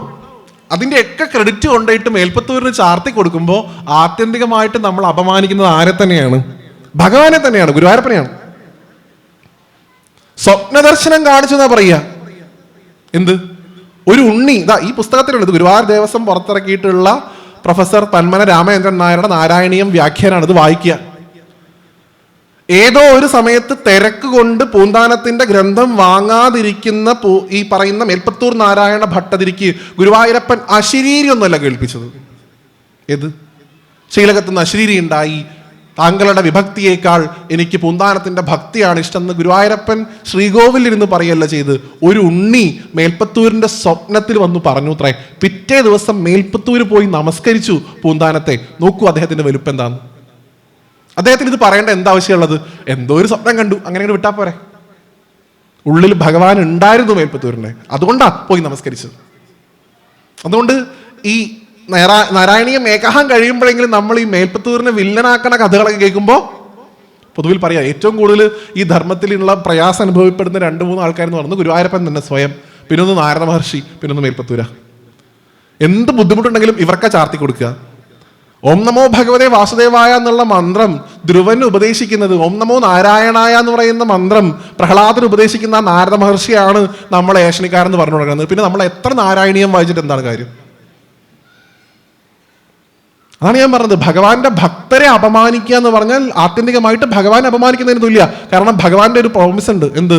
അഹം ഭക്ത പരാധീന. ഞാൻ എൻ്റെ ഭക്തന്റെ അടിമയാണ്, ഞാൻ എൻ്റെ ഭക്തനിൽ പരാധീനനാണ്. കൃഷ്ണസ്തു ഭഗവാൻ സ്വയം എന്ന് പറയുന്ന ഭഗവാനാട്ടോ പറയണേ അഹം ഭക്തപരാധീനാണ്. അതുകൊണ്ട് നമുക്ക് കിട്ടിയിട്ടുള്ള ഈ നാരായണീയ അമൃതത്തെ ഏറ്റവും പവിത്രമായിട്ട് കണ്ടുകൊണ്ട് സേവിക്കാൻ ഗുരുവായൂരപ്പൻ നമ്മളെ അനുഗ്രഹിക്കട്ടെ.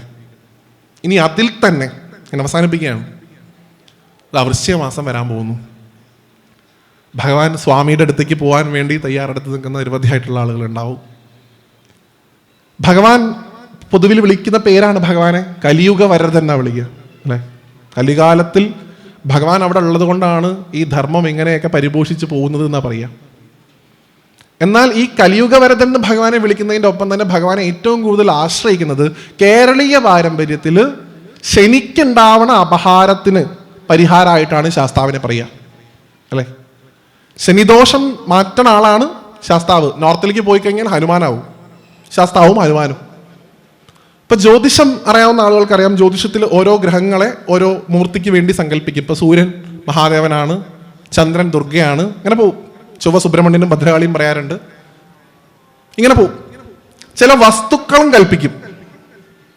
അതിലെനിക്ക് ഏറ്റവും ഇഷ്ടപ്പെട്ടൊരു ഭാഗം, ഞാൻ ഈ ഗ്രന്ഥം നാരായണീയം പലതവണ ഇങ്ങനെ കേട്ടിട്ടുണ്ട്. ഞാൻ നാരായണീയം അങ്ങനെ ഭയങ്കരമായിട്ട് വായിക്കുന്ന ആളെന്നൊന്നും ഞാൻ അവകാശപ്പെടുന്നില്ല. എങ്കിലും നാരായണീയത്തിൽ ഏത് ഭാഗമായിരിക്കും മേൽപ്പത്തൂർ നാരായണ ഭട്ടതിരി ഏറ്റവും ശ്രദ്ധയോടുകൂടി എഴുതിയത്, ഏറ്റവും സന്തോഷത്തോടുകൂടി എഴുതിയത്, ഏറ്റവും ചാരിതാർത്ഥ്യത്തോടുകൂടി എഴുതിയതെന്നൊരു ചോദ്യം നമ്മളോട് തന്നെ ചോദിച്ചു നോക്കുക. ഞാനിത് എന്നോട് തന്നെ ചോദിച്ചപ്പോൾ എൻ്റെ കുഞ്ഞു മനസ്സിന് തോന്നിയൊരു ഉത്തരം, ഇത് എൻ്റെ ആധ്യാത്മികതയുടെ തലമായിട്ട് നിങ്ങൾ മാത്രം എടുത്താൽ മതി, ഏറ്റവും താഴ്ന്ന തല. മേൽപ്പത്തൂർ 100 ദശക എഴുതിയ സമയത്ത് ഏത് ദശകമായിരിക്കും ഏറ്റവും അധികം സന്തോഷത്തോടു കൂടിയും വികാരാധീനനായിട്ടും എഴുതിയിട്ടുണ്ടാവുക എന്ന് ചോദിച്ചപ്പോൾ ഗുരുവായൂരപ്പൻ കാണിച്ചെന്നൊരു ദശകമുണ്ട്. അതേതാ? ആ ദശകം വരുന്നത് ദശകം 43. ഏതാ? തൃണാവർത്തവധം. തൃണാവർത്തനെ ഭഗവാൻ വധിച്ചു. സത്യം. തൃണാവർത്തനെ ഭഗവാൻ വധിച്ചു. എങ്ങനെയാ? ഭഗവാൻ ഈ അമ്മയുടെ മടിയിലിരിക്കുന്ന സമയത്ത് അമ്മയ്ക്ക് ഭാരക്കൂടുതൽ തോന്നി ഉണ്ണിയെ. അപ്പൊ അവിടെ നിലത്തിട്ടു. ആരാ വന്നേ? കാറ്റായിട്ടാണ് അസുരൻ വരുന്നത് അല്ലെ. കൊടുങ്കാറ്റായിട്ട് തൃണാവർത്തൻ വന്നു, ഭഗവാനെ ഉയർത്തി. ഭഗവാൻ സ്വയം ഭാരം കൂട്ടി. ആ സമയത്ത് അസുരന് താങ്ങാൻ സാധിച്ചില്ല, അമ്മ കരഞ്ഞു. ആ സമയത്ത് ഭഗവാൻ ഈ തൃണാവർത്തനെ നിഗ്രഹിച്ചു. ഇതിലൊരു ചെറിയ ഭാഗം ഒളിഞ്ഞു കിടക്കണില്ലേ? ഓർത്തോക്കൂ, ഈ തൃണാവർത്തൻ ആരാണ്? കാറ്റാണ്. കാറ്റെന്ന് പറഞ്ഞു കഴിഞ്ഞാൽ വായുവാണ്. വായു കോപിക്കുമ്പോ ഉണ്ടാവണ അസുഖമാണ് എന്ത്? വാദം. വായു കോപിച്ചപ്പോ ഉണ്ടായ അസുഖമാണ് വാദം. അപ്പൊ ഭഗവാനെ, അങ്ങ് എന്റെ വാദരോഗത്തെ മാറ്റി തരണേ. കാരണം അങ്ങ് ആരെ കൊന്നിട്ടുണ്ട്?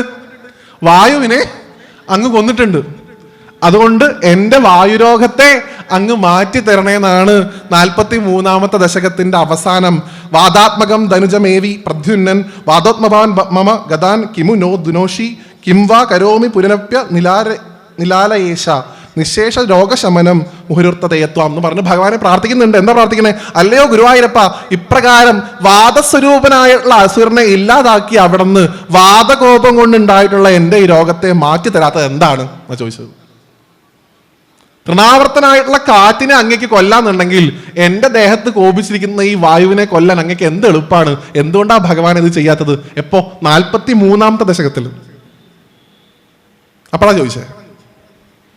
അതുകൊണ്ട് ഈ വായു കോപം എന്ന് പറയുന്നത് ഏത് ഗ്രഹത്തിന്റെ ബുദ്ധിമുട്ട് കൊണ്ട് ഉണ്ടാവുന്നതാണെന്ന് അറിയോ? ജ്യോതിഷമായിട്ട് ബന്ധപ്പെട്ട ആൾക്കാർക്ക് അറിയാം. വായുവിനെ ഏത് ഗ്രഹമായിട്ട് ബന്ധപ്പെടുത്തിയാ പറയാ? വായുകോപം. ശനിയുടെ അപഹാരം. ശനി അപഹരിക്കുന്ന, ശനിക്കുണ്ടാവുന്ന കോപം കൊണ്ട് ഉണ്ടാവുന്ന അസുഖമാണ് വാദം. അതുകൊണ്ട് ആ വാദം മാറ്റാനായിട്ട് ഉപയോഗിക്കേണ്ടതും എന്ത് തന്നെയാണ്? ശനിക്ക് പരിഹാരമായിട്ട് നിർദ്ദേശിക്കാവുന്ന മൂർത്തിയാ. പൊതുവിൽ ധർമ്മശാസ്താവിനെ നിർദ്ദേശിക്കുന്നുണ്ടെങ്കിലും ഇവിടെ മേൽപ്പത്തൂർ പോയിട്ട് ഭജിച്ചത് ഗുരുവായൂരപ്പനെയാണ്. കാരണം വായുപുരേശൻ, വായുനാഥനാണ് ഭഗവാൻ എന്നുള്ള പേരുകൊണ്ടും. പിന്നെ നിങ്ങൾക്ക് എല്ലാവർക്കും അറിയാം, എപ്പോഴും ഗുരുവായൂർ ആടിയ എണ്ണ കിട്ടും അല്ലേ? വാതരോഗത്തിന് ഏറ്റവും കേമപ്പെട്ടതാണ്, ഭഗവാൻ അഭിഷേകം ചെയ്താണെന്ന് പറയും. അത് എന്തുകൊണ്ട് ഉണ്ടാക്കിയതാ? എള്ളാണ്. എള്ളുകൊണ്ടുള്ള എണ്ണയാണ്, നല്ലെണ്ണയാണ്. എള്ളുകൊണ്ടുണ്ടാക്കിയ. എള്ള് എന്തിന്റെ കാരകത്വമാണ്? ശനിയാണ്. ഇപ്പൊ നാരായണീയം കൊണ്ട് കലികാലത്തിൽ ശനിദോഷം വരെ പരിഹരിക്കാൻ സാധിക്കുമെന്ന് മഹാത്മാക്കൾ പറയാറുണ്ട്. ഓർത്തോക്കൂ, സ്വാമിയെ കാണാൻ പല ആളുകൾക്കും പോകാൻ സാധിക്കില്ല ചില സമയത്ത്. ചില പ്രായപരിധിയുടെ ബുദ്ധിമുട്ട് കൊണ്ടൊക്കെ ചില അമ്മമാർക്കും ചേച്ചിമാർക്കൊന്നും പോകാൻ സാധിക്കില്ല. കലിയുഗ വരദനെ അവിടെ പോയി കാണാൻ സാധിക്കില്ല, ശനിദോഷം മാറ്റാൻ സാധിക്കില്ല എന്ന് തോന്നുകയാണെങ്കിൽ പ്രത്യക്ഷ കലിദോഷം മാറാനായിട്ട്, ശനിദോഷം മാറാനായിട്ട് ഗുരുവായൂരപ്പൻ നാരായണീയായിട്ട് നമ്മുടെ അടുത്തുണ്ട്. ശനി കൊണ്ടുണ്ടാവണ അപഹാരങ്ങളെയൊക്കെ മാറ്റാൻ നാരായണീയം കൊണ്ടും സാധിക്കും എന്നാണ്. ഇവിടെ അടുത്ത് ഞാൻ നാരായണീയത്തിന്റെ മാഹാത്മ്യത്തെക്കുറിച്ച്, നാരായണീയം മാഹാത്മ്യം പുസ്തകം ഉണ്ടെന്ന് ഞാൻ അറിഞ്ഞത്. അങ്കിരസ് മഹർഷിയായിട്ട് സംവദിക്കുന്ന തരത്തിൽ നാരായണീയത്തിനൊരു മഹാത്മ്യം ഉണ്ട്. ഏതൊരു ഇല്ലത്തുനിന്ന് അതിൻ്റെ ഒരു കോപ്പി കിട്ടി എന്നൊക്കെ പറയുന്നുണ്ട്. അവിടെ വേദവ്യാസന്റെ അവതാരമായിട്ടാണ് മേൽപ്പത്തൂരിനെ കാണിക്കുക. വേറെ ചില ഭാഗങ്ങളിൽ മേൽപ്പത്തൂരിനെ അനന്തന്റെ അവതാരമായിട്ടും കാണിക്കാറുണ്ട്. അവിടെ അങ്കിരസ് മഹർഷി പറയുന്ന രീതിയിലും നാരായണീയത്തിനൊരു മഹാത്മ്യ ഗ്രന്ഥമുണ്ട് ഇത്രേ. അതിൽ വ്യാസന്റെ അവതാരമായിട്ട് മേൽപ്പത്തൂരിനെ കാണിക്കുമ്പോൾ ഭഗവാൻ വൈകുണ്ഠത്തിലേക്ക് വിളിപ്പിച്ച് വ്യാസനോട് പറഞ്ഞു അത്രേ, കലികാലത്തിൽ ആളുകൾക്കൊക്കെ വേഗത കൂടിയ ജീവിതമായിരിക്കും. ഭാഗവത് അതുകൊണ്ട് എല്ലാവർക്കും പെട്ടെന്ന് പ്രാപ്തിയായിക്കൊള്ളണമെന്നില്ല. അതുകൊണ്ട് അങ്ങ് ഭാഗവതത്തെ സ്വാംശീകരിച്ച് ഒരു ഗ്രന്ഥം എഴുതുമെന്ന് പറഞ്ഞിട്ട് ആ മഹാത്മ്യം തുടങ്ങണേ. അങ്ങനെ നാരായണീ ഉണ്ടായതെന്നാണ് ആ ഗ്രന്ഥത്തിൽ പറയണത്. അങ്ങനെ കിട്ടിയിട്ടുള്ള ഈ നാരായണീയത്തെക്കുറിച്ച് പഠിക്കാൻ നോക്കിയ സമയത്ത് ഇവിടെ അടുത്ത് ഒറ്റപ്പാലത്ത് പൂഴിക്കുന്ന് ശ്രീകൃഷ്ണസ്വാമി ക്ഷേത്രം അറിയാമായിരിക്കും നിങ്ങൾക്കൊക്കെ പല ആളുകൾക്കും. മേൽപ്പത്തൂരിന് ഭഗവാൻ പൂഴി വാരിക്കളിക്കണ ഭാവത്തിൽ ദർശനം കൊടുത്തു എന്നാണ്. അവിടുത്തെ മേൽശാന്തിയായിട്ടുള്ള ഏറ്റവും പ്രിയപ്പെട്ട തിരുമേനി അദ്ദേഹത്തിനോട് പറഞ്ഞു. അദ്ദേഹം പറയുന്ന സമയത്ത് അവിടെ നാരായണീയം ഹോമമായിട്ട് ചെയ്തിട്ടുണ്ട്. നാരായണീയ ഹോമം വിധിയില്ല, പക്ഷെ അദ്ദേഹത്തിന് തോന്നിയിത്രേ നാരായണീയം ഹോമം ചെയ്യാം. അദ്ദേഹം പറഞ്ഞൊരു കാര്യം കൂടെ പറഞ്ഞ് ഞാൻ അവസാനിപ്പിക്കാം. അദ്ദേഹത്തിന്റെ ഒരു സുഹൃത്തിന്, അദ്ദേഹത്തിന്റെ അമ്മയ്ക്ക് കലശലായിട്ടുള്ള സ്ട്രോക്ക് വന്നു എന്നാ, വീയാണ്ടായി. അപ്പൊ അദ്ദേഹം ഈ പരിഹാരമാർഗം നിർദ്ദേശിച്ച് നിരവധിയായിട്ടുള്ള ക്ഷേത്രങ്ങളിൽ പോകുന്നു, ജ്യോതിഷ പണ്ഡിതന്മാരെ കാണുന്നു. എത്രയൊക്കെ ആയിട്ടും അതുകൊണ്ട് ഒരു മാറ്റം വരണില്ല എന്നാണ് പറഞ്ഞത്. ആ സമയത്ത് അദ്ദേഹത്തിന് തോന്നിയൊരു ഉപായാത്ര, ഈ 43-ാമത്തെ ദശകത്തിലെ അവസാനത്തെ ആ പ്രാർത്ഥന ഉണ്ടല്ലോ, ഇപ്പൊ നമ്മൾ ചൊല്ലിയത്, അത് വെച്ച് അമ്മയോട് ഒരു എത്ര തവണ സാധിക്കുമോ അത്രയും തവണ ജപിക്കാൻ പറയുക. ആ പ്രാർത്ഥന 43-ാമത്തെ ദശകം. മറ്റേ നിങ്ങൾക്ക് എല്ലാവർക്കും അറിയാം, യസ്വിൻ പരാത്മൻ പരിമാനം, അതെല്ലാവർക്കും അറിയാവുന്ന ഭാഗമാണ്. അതല്ല ഞാൻ പറയുന്നത്. ഈ തൃണാവർത്ത വധം എന്ന് പറയുന്ന ഭാഗം പ്രത്യേകമായിട്ട് സ്മരിക്കാം. അസ്മിൻ പരാത്മനല്ല, ഇത് എത്ര തവണ ജപിക്കുന്നു അത്രയും പെട്ടെന്ന് മാറുന്നു വെറുതെ പറഞ്ഞു എന്നാ ആ അമ്മയുടെ അസുഖം മാറിയെന്ന്. ഇത് ജപിച്ചുകൊണ്ടേ ഇരുന്നു അത്ര കിടന്നിട്ട്. ആദ്യമൊന്നും ശബ്ദം പുറത്തു വരുന്നുണ്ടായിരുന്നില്ല. അപ്പൊ എന്തൊക്കെയാ ശബ്ദം കേൾക്കുക, അമ്മ എന്താ അത് ജപിച്ചുകൊണ്ടിരിക്കുക, കാരണം അമ്മയ്ക്ക് നാരായണീയം അറിയാമായിരുന്നു. പിന്നെ സ്പഷ്ടമായിട്ട് അത് പറയുന്നു, ഇപ്പൊ അമ്മ നാരായണീയം ക്ലാസ് എടുക്കുന്നുണ്ടെന്നാണ് ഞാൻ കേട്ടത്. ഗുരുവായൂരപ്പൻ്റെ അനുഗ്രഹം. ആത്യന്തികമായിട്ട് ഈ വാതരോഗം എന്ന് പറയുന്നത് ഞാൻ അവസാനിപ്പിക്കുകയാണ്. പൂവള്ളി ആറാം തമ്പുരാൻ നാരായണീയത്തിന്റെ വാർഷികം ഒരു തവണ ഗുരുവായൂർ വെച്ചുണ്ടായപ്പോൾ നടത്തിയൊരു പ്രസംഗം യൂട്യൂബിലുണ്ട്, നിങ്ങൾ പോയി കേൾക്കണം. അദ്ദേഹം മേൽപ്പത്തൂരിന് വന്ന വാതരോഗം ശരീരത്തിനല്ല എന്ന് പറഞ്ഞ് നടത്തുന്നൊരു പ്രസംഗമുണ്ട്. വാതരോഗത്തിന്റെ പ്രത്യേകത എന്താ? ഇരിപ്പുറക്കില്ല, എപ്പോഴും വ്യതിചലിച്ചുകൊണ്ടേയിരിക്കും ശരീരം, ഏത് സമയത്തും അനക്കുണ്ടായിരിക്കും, ചേഞ്ച് ചെയ്തുകൊണ്ടേയിരിക്കും. ഇത് യഥാർത്ഥത്തിൽ നമുക്ക് എല്ലാവർക്കും ഉണ്ട്. എവിടെ? നമ്മുടെ കാലിലും കയ്യിലൊന്നുമല്ല, ഇവിടെ. നമുക്ക് ആർക്കും മനസ്സിന് ഒരുറപ്പില്ല. സദാസമയവും ഒരു ചിന്ത അല്ലെങ്കിൽ മറ്റൊരു ചിന്ത, അടുത്ത ചിന്ത, അനാവശ്യമായുള്ള ചിന്തകൾക്ക് ഇങ്ങനെ മാറ്റി മാറ്റി മാറ്റി റോൾ ചെയ്യാൻ സമയം കൊടുക്കുന്ന വാതരോഗം ആത്യന്തികമായിട്ട് നമ്മളെ ഓരോരുത്തരെയും ബാധിച്ചിട്ടുണ്ടെന്ന് അദ്ദേഹം പറഞ്ഞത്. അതുകൊണ്ട് നാരായണീയത്തെ ആശ്രയിക്കുന്ന അവർക്ക് വാതരോഗം മാറും. ഏത് വാതരോഗം? കാലിന്റെയും കാലിന്റെയും മാത്രമല്ല, മനസ്സിന്റെ വാതരോഗവും മാറ്റാൻ നാരായണീയത്തിന് സാധിക്കും. എന്തൊക്കെ കാര്യങ്ങളാണ് ഈ ഒരു ഗ്രന്ഥത്തിൽ, ഈ 1034 ശ്ലോകമുള്ള ഈ ഒരു ഭാഗത്ത് മേൽപ്പത്തൂര് ചെയ്തു വെച്ചിരിക്കുന്നത് ഓർത്ത് നോക്കൂ. സുന്ദരകാണ്ഡ ഒരു ശ്ലോകം കൊണ്ട് ചുരുക്കുന്നു, രാമായണം ഉദ്ഘോഷിക്കുന്നു, ഗീത ഉദ്ഘോഷിക്കുന്നു, കലിയുഗ ദോഷങ്ങൾക്കുള്ള പരിഹാരം പറയുന്നു, ശരിദോഷങ്ങൾക്കുള്ള പരിഹാരം പറയുന്നു, സ്വർഗാരോഹണം പറയാതിരിക്കുന്നു, രാധാദേവിയുടെ മഹത്വം പറയുന്നു. ഇനി എന്താണ് ഇതിന് ചെയ്യാൻ ബാക്കിയുള്ളത്? ഇതുപോലൊരു ഗ്രന്ഥം ഇന്നത്തെ കാലഘട്ടത്തിൽ രചിക്കാൻ ആർക്കാണ് സാധിക്കുക? അപ്പോഴാണ് നമുക്ക് മനസ്സിലാവുക അദ്ദേഹത്തെ പോലത്തെ ഒരു ആളുകളുടെ മഹത്വം എന്താണ്. 27ാമത്തെ വയസ്സിൽ വാതരോഗം വന്ന ഭട്ടതിരി മരിക്കുന്ന എപ്പോഴാ? 83 വയസ്സോളം പ്രായമാകുമ്പോഴാണ് മരിക്കണം കേട്ടോ. 83 വയസ്സ്. മുക്കാൽ അമ്പലത്തിൽ മേൽക്കാവിൽ നിന്ന് കീഴ്ക്കാവിലേക്ക് നടന്നു പോണ സമയത്ത്, കിണ്ടിയായിട്ട് പോണ സമയത്ത് ഒരു തോന്നലുണ്ടായി. കിണ്ടി അവിടെ വെച്ചു, നമസ്കരിച്ചു, അങ്ങനെ കടന്നു. അതോടുകൂടി ജീവൻ പോയി. ജീവൻ പോയത് അദ്ദേഹം പോലും അറിഞ്ഞിട്ടില്ല. അദ്ദേഹം ഗുരുവായൂരപ്പൻ ലയിച്ചു. ഏത് ഭട്ടതിരി?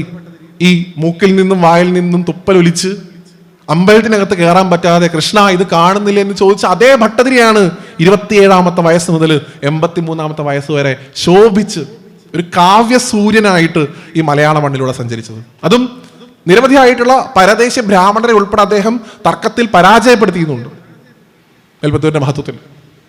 എന്തുകൊണ്ടാ? ആ ഗുരുവായൂരപ്പനെ ആശ്രയിച്ചതുകൊണ്ടാണ്. അതുകൊണ്ട് ഗുരുവായൂരപ്പനെ ഇഷ്ടപ്പെടുന്ന, ഞാൻ കൃഷ്ണൻ എന്നുള്ള ശബ്ദം മനഃപൂർവ്വം ഒഴിവാക്കുക. കാരണം നാരായണീയം കൃഷ്ണനിലുപരി ഗുരുവായൂരപ്പനുള്ളതാണ്. ഗുരുവായൂരപ്പന് വേണ്ടി എഴുതപ്പെട്ടിട്ടുള്ളതെന്നാണ്. ഗുരുവായൂരപ്പനാണ്, അതുകൊണ്ടാണ് പ്രത്യക്ഷ ഗുരുവായൂരപ്പനാണെന്ന് പറഞ്ഞത്. അപ്പൊ ഗുരുവായൂരപ്പനെ ഇഷ്ടപ്പെടുന്ന ഓരോരുത്തർക്കും മനസ്സിൽ എന്തെങ്കിലും ആലേഖനം ചെയ്ത് ഈ ജന്മം സാർത്ഥകമാക്കണം എന്നുണ്ടെങ്കിൽ അത് നാരായണീയം തന്നെയാണ്. അതിലൊരു തരത്തിലുള്ള സംശയത്തിന് ഇടയില്ല. കാരണം അതിൻ്റെ പ്രത്യക്ഷമായിട്ടുള്ള ഉദാഹരണം കാണിച്ചു തന്നിട്ടാ പോയത് മേൽപ്പത്തൂര്. ഇങ്ങനെയൊക്കെ ചെയ്താൽ ഭഗവാൻ അനുഗ്രഹിക്കിട്ടോ എന്ന് പറയണ ഏർപ്പാടില്ല. അനുഗ്രഹിച്ചിട്ടുണ്ട്. എങ്ങനെ? എൻ്റെ വാതരോഗം മാറ്റിയിട്ടല്ല, എനിക്ക് ആ ബാലകൈശോര വേഷത്തിൽ ദർശനം തന്നിട്ട് എന്നെ ഭഗവാനെ അനുഗ്രഹിച്ചിട്ടുണ്ട്.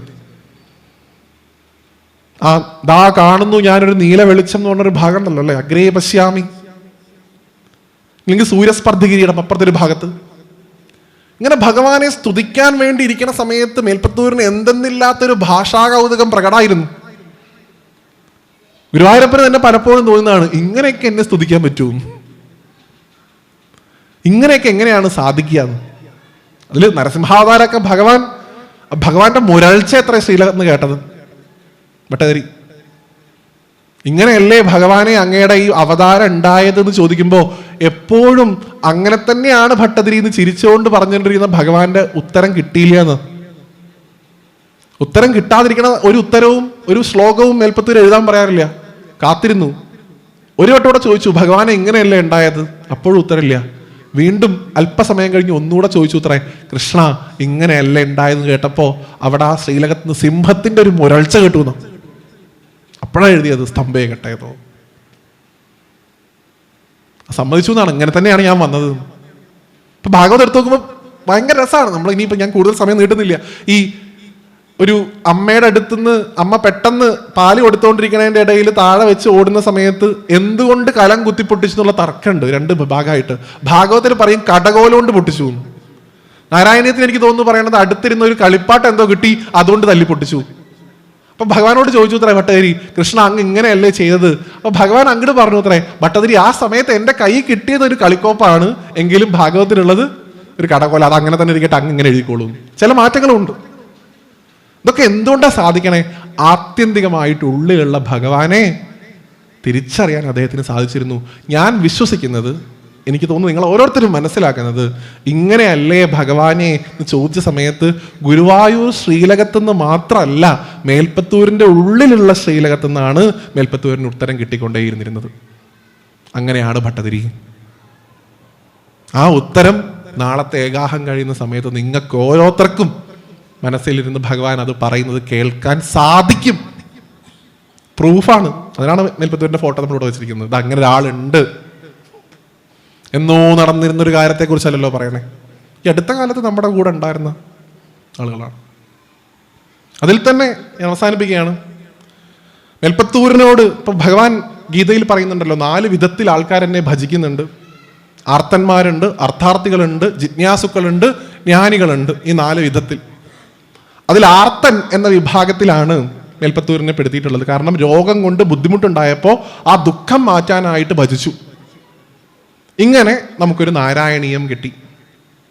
ഇനി ഇതേ നാരായണ നാമത്തിൻ്റെ മഹിമയും ഇതേ രോഗം കൊണ്ടുണ്ടായി ആ രോഗം ഗുരുവായൂരപ്പൻ മാറ്റിക്കൊടുത്ത് ആ നാരായണ നാമത്തിൻ്റെ മഹത്വം ഈ ലോകമെമ്പാടും പ്രചരിപ്പിച്ച മറ്റൊരാചാര്യനെ കൂടി സ്മരിക്കാതെ ഇത് അവസാനിപ്പിക്കാൻ സാധിക്കില്ല. ആരാ? സാക്ഷാൽ തിരുനാമാചാര്യൻ ആഞ്ഞം. അദ്ദേഹത്തിൻ്റെ അമ്മാവൻ ഗുരുവായൂർ മേൽശാന്തി ആയിരുന്നു അത്രേ. അപ്പം അദ്ദേഹത്തെ സഹായിക്കാനാണ് വന്നത്. അദ്ദേഹം നിരീശ്വരവാദിയായിരുന്നു, സോഷ്യലിസ്റ്റ് ആയിരുന്നു ആഞ്ഞം. അപ്പം അദ്ദേഹം ഈ ചന്ദന അരയ്ക്കും, കളഭ വരച്ചു കൊടുക്കും, എല്ലാം ചെയ്തു കൊടുക്കും, പായസം ഉണ്ടാക്കി കൊടുക്കും.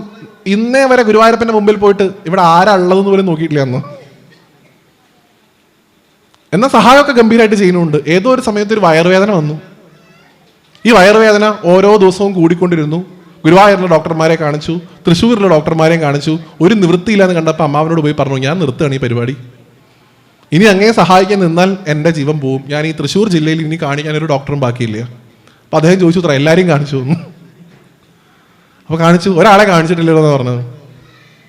ആരാ? പകത്തിരിക്കുന്ന ഒരാളുണ്ട്. അദ്ദേഹം വാതരോഗം മാത്രമല്ല, ജനറൽ മെഡിസിനാ, എല്ലാ രോഗവും നോക്കും. പോയി നോക്കിക്കോളൂ. ഈ ഗുരുവായൂരപ്പൻ്റെ കുഴപ്പമുണ്ട്. എന്ത്? ഒരു തവണ അങ്ങോട്ട് നോക്കിക്കഴിഞ്ഞാൽ ഗുരുവായൂരപ്പൻ്റെ കുളത്തിട്ട് ഇങ്ങോട്ട് പിടിക്കും. പിന്നെ ആ കുളത്തുനിന്ന് പോകാൻ സാധിക്കില്ല.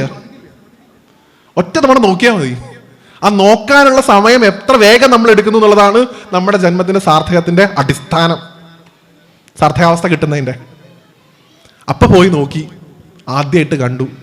നേരത്തെ പറഞ്ഞ മേൽപ്പത്തൂരിൻ്റെ ശ്ലോകം ഉണ്ടല്ലോ, സൂര്യസ്പർദ്ധി കിരീടം, ആ തുടങ്ങുന്ന ആ ഭഗവാന്റെ ആ രൂപം അത് കണ്ടു. അപ്പത്തൊട്ട് തുടങ്ങിയതാണ് ആ ആഞ്ഞം മാധവൻ നമ്പൂതിരിയിൽ നിന്ന് തിരുനാമാചാര്യനിലേക്കുള്ള യാത്ര. അതുകൊണ്ടാണ് നമുക്കിന്നൊരു നാരായണാലയം ഉള്ളത്. ഒരു നാരായണൻ നമുക്കൊരു നാരായണീയം തന്നു. മറ്റൊരാൾ നാരായണീയ നാമത്തിന്റെ മഹത്വം കൊണ്ട് നമുക്കൊരു നാരായണാലയം തന്നു പോയി നാമം ജപിക്കാൻ. നിങ്ങൾക്ക് എല്ലാവർക്കും അറിയാമായിരിക്കും. ഇപ്പോഴും പൂന്താനം മേൽപ്പത്തൂരിന്റെ സമകാലീനായിട്ടുള്ള അദ്ദേഹത്തിന്റെ ഇല്ലത്തുനിന്ന് ഒരു ഗോപാലകൃഷ്ണ വിഗ്രഹം, ഒരു മുരളീധര വിഗ്രഹം കിട്ടിയ സമയത്ത് ഇത് എവിടെ വെക്കണം എന്നുള്ള പ്രശ്നം ഇന്നുണ്ടായിരുന്ന, ഗുരുവായൂർക്ക് കൊടുത്താൽ മതി വെച്ചപ്പോൾ ഗുരുവായൂർക്ക് കൊടുക്കണ്ടെന്നാണ് പറഞ്ഞു. പിന്നെ എവിടെ വെക്കണം? ആഞ്ഞത്തിനെ ഏൽപ്പിക്കാനാണ് പറഞ്ഞു. ആഞ്ഞത്തിനെ ഏൽപ്പിച്ചു. ആഞ്ഞത്തിന്റെ ആരാധനാലയത്തിൽ ഇപ്പോഴും നിങ്ങൾക്ക് പോയാൽ കാണാം. ആരെങ്കിലും പോയിട്ടില്ലെങ്കിൽ പോയി തൊഴുക. ഭഗവാനെ പൂന്താനം സ്വന്തം കൈകൊണ്ട് പൂജിച്ചിരുന്ന മുരളീധര വിഗ്രഹം ഇപ്പോഴും അവിടെ ഉണ്ട്. അതിന്റെ പ്രത്യേകത എന്താ? ആ വിഗ്രഹം പ്രതിഷ്ഠിക്കുന്ന സമയത്ത് നിശ്ചയിച്ചിട്ടുണ്ട് അതിന് നേദ്യം ആവശ്യമില്ല. നേദ്യം എന്താ? 3 നേരം നാമം ജപിച്ചാൽ മതി എന്നോ. അതുകൊണ്ട് രാവിലെ, ഉച്ചയ്ക്ക്, വൈകുന്നേരം അവിടെ നാമജപമുണ്ട്. എന്താ? ഭഗവാന് ഭക്ഷണം കൊടുക്കുക. ആ നാമജപത്തിൽ നിന്ന് കിട്ടുന്ന എനർജി കൊണ്ടാ ആ ഭഗവാൻ അവിടെ ഇരിക്കണമെന്നാണ്. നോക്കൂ, ഇവരൊക്കെ ആത്യന്തികമായിട്ട് പറഞ്ഞു വെച്ചിട്ടുള്ളത് എന്താണ്? നമ്മുടെ ഉള്ളിലുള്ള ഭഗവാനെ തിരിച്ചറിയാൻ. അപ്പോഴാണ് ആയുരാരോഗ്യ സൗഖ്യവും പരമാനന്ദ സന്തോഷലക്ഷ്മിയൊക്കെ ഉള്ളത്. അത് ഏറ്റവും അടിസ്ഥാന വിഭാഗത്തിൽപ്പെട്ട ആളുകൾ മുതൽ ഇനിയിപ്പോൾ ഗുരുവായൂരപ്പൻ്റെ ഏറ്റവും വലിയ ഭക്തൻ എന്ന ടൈറ്റിൽ സ്വയം എടുത്ത് അണിയുന്ന ആൾക്കാർക്ക് വരെ മനസ്സിലാക്കാൻ തക്ക രീതിയിലാണ് നാരായണീയം രചിക്കപ്പെട്ടിട്ടുള്ളത്. അതുതന്നെയാണ് നാരായണീയത്തിൻ്റെ മഹത്വവും. കൂടുതലായി ഒന്നും തന്നെ പറയാനുള്ള നാരായണീയത്തിൻ്റെ മഹത്വമൊന്നും പറയാൻ എനിക്കോ, ഒരു പാട്ടുണ്ടല്ലോ അല്ലെ, ഈ 1000 നാവുള്ള അനന്തനെ നിനക്കാകുമോ ഭഗവാനെ വാഴ്ത്താൻ എന്നാണ്. അദ്ദേഹത്തിന് പോലും സാധിക്കാത്തതാണ് നമ്മളിവിടെ പറയാൻ ശ്രമിക്കുന്നത്. അതുകൊണ്ട് അതൊന്നും തന്നെ ശാശ്വതമല്ലാന്ന് എനിക്കറിയാം. ഏതാണ്ട് നാരായണീയത്തിൻ്റെ ഒരു അരികു പിടിച്ച് നടക്കാൻ മാത്രമാണ് ഈ ഒരു മണിക്കൂർ സമയം ശ്രമിച്ചിട്ടുള്ളത്. നിരവധിയായിട്ടുള്ള തെറ്റുകൾ ഉണ്ടായിട്ടുണ്ടാവും എന്നറിയാം. എങ്ങനെയാണോ ഇപ്പം നേരത്തെ പറഞ്ഞല്ലോ, ഈ പത്മനാഭവും മരപ്രഭോ ഒക്കെ ആക്കി ആ ക്ഷമിച്ച ഗുരുവായൂരപ്പൻ ഈ തെറ്റുകളും ക്ഷമിച്ച് അനുഗ്രഹിക്കട്ടെ എന്ന് ഗുരുവായൂരപ്പനോട് പ്രാർത്ഥിക്കുന്നു. നാളെ നടക്കാൻ പോകുന്ന ആ മഹത് പ്രഭാഷണങ്ങളിൽ എല്ലാത്തിലും ഗുരുവായൂരപ്പനെ പ്രത്യക്ഷമായിട്ട് കാണാൻ ഇപ്പോഴും പറയുന്ന കേൾക്കാറുണ്ട്. ഭാഗവത സപ്താഹ വേദികളിലൊക്കെ അനുസ്മരിക്കുന്ന ഒരു വലിയ ആചാര്യൻ്റെ നാമമുണ്ട്. ഗുരുവായൂർ സപ്താഹ ആചാര്യനായിട്ട് അദ്ദേഹം വന്നത് മുതലാണ് ഗുരുവായൂരിൻ്റെ ചൈതന്യം ഇങ്ങനെ കൂടി കൂടി കൂടി വന്നതെന്ന് പറയും. അദ്ദേഹം ആ കൂത്തമ്പലത്തിലിരുന്ന് പ്രഭാഷണം നടത്തുന്ന സമയത്തും സപ്താഹം നടക്കുന്ന സമയത്തും ഇടയ്ക്ക് പെട്ടെന്ന് ഞെട്ടി എണീറ്റ് അതാ വന്ന് നിൽക്കണു, നമസ്കരിച്ചോളൂ എന്ന് പറയത്രേ. തിരിഞ്ഞു നോക്കുന്ന ആളുകളിൽ സുഹൃത്തുക്കളായിട്ടുള്ള ആൾക്കാർക്ക് കാണാൻ പറ്റുമായിരുന്നു അത്ര ഗുരുവായൂരപ്പനെ. ഗുരുവായൂരപ്പൻ വരുമായിരുന്നു അത്രേ അദ്ദേഹത്തിൻ്റെ സപ്താഹം കേൾക്കാൻ. പേര് എനിക്ക് പെട്ടെന്ന് ഓർമ്മയിൽ വരുന്നില്ല. വഴങ്ങുന്നല്ല, അതിന് മുമ്പുള്ള കൂടല്ലൂർ കുഞ്ഞിക്കാവ് തമ്പുരാൻ. ഇന്ന് കാണുന്ന ഗുരുവായൂർ സമ്പ്രദായത്തിലുള്ള സപ്താഹങ്ങളുടെ ഉപജ്ഞാതാവായിട്ട് അദ്ദേഹത്തെ പറയാറുണ്ട്. കൂടല്ലൂർ സപ്താഹം നടത്തുന്ന സമയത്ത് ഗുരുവായൂരപ്പൻ കേൾക്കാൻ വരുമായിരുന്നു എന്ന്. അപ്പം അദ്ദേഹം ഇടയ്ക്ക് പ്രഭാഷണത്തിൻ്റെ ഇടയിൽ ഇങ്ങനെ നോക്കുമ്പോൾ ഗുരുവായൂരപ്പനെ കാണും. അപ്പോൾ പെട്ടെന്ന് പറയത്രേ അതാ വന്ന് നിൽക്കണു, നമസ്കരിച്ചോളൂന്ന്. നോക്കൂ സുഹൃതം, നമുക്കും സാധിക്കും. നാളെ ഇവിടെ നടക്കാൻ പോകുന്ന യജ്ഞങ്ങൾക്കിടയിൽ എപ്പോഴേലൊക്കെ പുറകിലേക്ക് നോക്കുക. തിരുമാന്താകുന്നതിൽ അമ്മ ഒരു പട്ടുപാവാടയൊക്കെ ഇട്ടൊരു ഉണ്ണിയായിട്ടും ഗുരുവായൂരപ്പൻ ഒരു നല്ലൊരു പാവമുണ്ടൊക്കെ എടുത്തൊരു ഉണ്ണിയായിട്ടും ഇവിടെ ഈ ശ്രീപാദം ഹാളിൽ വന്ന് നിങ്ങളെ എല്ലാവരെയും മനസ്സ് നിറഞ്ഞ് അനുഗ്രഹിക്കട്ടെ എന്ന് ഗുരുവായൂരപ്പനോട് പ്രാർത്ഥിച്ചുകൊണ്ട്, മഹാത്മ്യൊന്നും പറഞ്ഞിട്ടില്ല എന്ന് എനിക്കറിയാം, അതിന് നിങ്ങളോട് ക്ഷമ അയച്ചുകൊണ്ട് ഈ എളിയ വാക്കുകൾ ഗുരുവായൂരപ്പൻ്റെയും ആ സാക്ഷാൽ മേൽപ്പത്തൂർ നാരായണ ഭട്ടതിരിയുടെയും തൃപ്പാദങ്ങളിൽ സമർപ്പിക്കുന്നു. യജ്ഞം അതെങ്ങനെയാണോ ഉദ്ദേശിച്ചിട്ടുള്ളത് അതിൻ്റെ പൂർണ്ണതോതിൽ പൂർത്തിയാക്കാൻ ഗുരുവായൂരപ്പൻ്റെയും തിരുമാന്താകുന്നിൽ അമ്മയുടെയും അനുഗ്രഹം ഉണ്ടാവട്ടെ എന്ന് പറയും. അമ്മയെക്കുറിച്ച് പറയുമ്പോൾ പറയുന്നൊരു വാക്കുണ്ടല്ലോ, ഈ ഏതാനും പിഴ ഞാൻ അറിഞ്ഞും അറിയാതെ ചെയ്തിടുകിൽ മാതാവാകിയ നിനക്ക് കാതോളം വിലസും കടാക്ഷം അതുകൊണ്ട് തന്നെ ഇക്ഷണം നോക്കിയാൽ ഛേദം വന്നിടുമോ നിനക്ക് ചാരു തിരുമാന്താങ്കുന്നിൽ അമരും ശിവേ ശിവസുതേ എന്നാണ് പറയുക. അപ്പം അമ്മയെ ഞാൻ പറഞ്ഞതിൽ എന്തെങ്കിലുമൊക്കെ ബുദ്ധിമുട്ടുകളുണ്ടെങ്കിൽ അതൊക്കെ ക്ഷമിച്ച് അമ്മയുടെ ആ തൃക്കണ്ണ് കൊണ്ട് എന്നെ നോക്കാനുള്ളൊരു കൃപ അമ്മയും കാണിക്കട്ടെ അമ്മയോട് പ്രാർത്ഥിച്ചുകൊണ്ട്, ഗുരുവായൂരപ്പനെയും അമ്മയും സാഷ്ടാംഗം നമസ്കരിച്ചുകൊണ്ട്, നിങ്ങളെ ഓരോരുത്തരെയും ഗുരുവായൂരപ്പനായിട്ടും തിരുമാന്താകുന്നിൽ അമ്മയായിട്ടും കണ്ടും നമസ്കരിച്ചുകൊണ്ട് ഈ എളിയ പ്രഭാഷണം അവസാനിപ്പിക്കുന്നു. എല്ലാവരെയും ഗുരുവായൂരപ്പൻ അനുഗ്രഹിക്കട്ടെ. നാരായണ.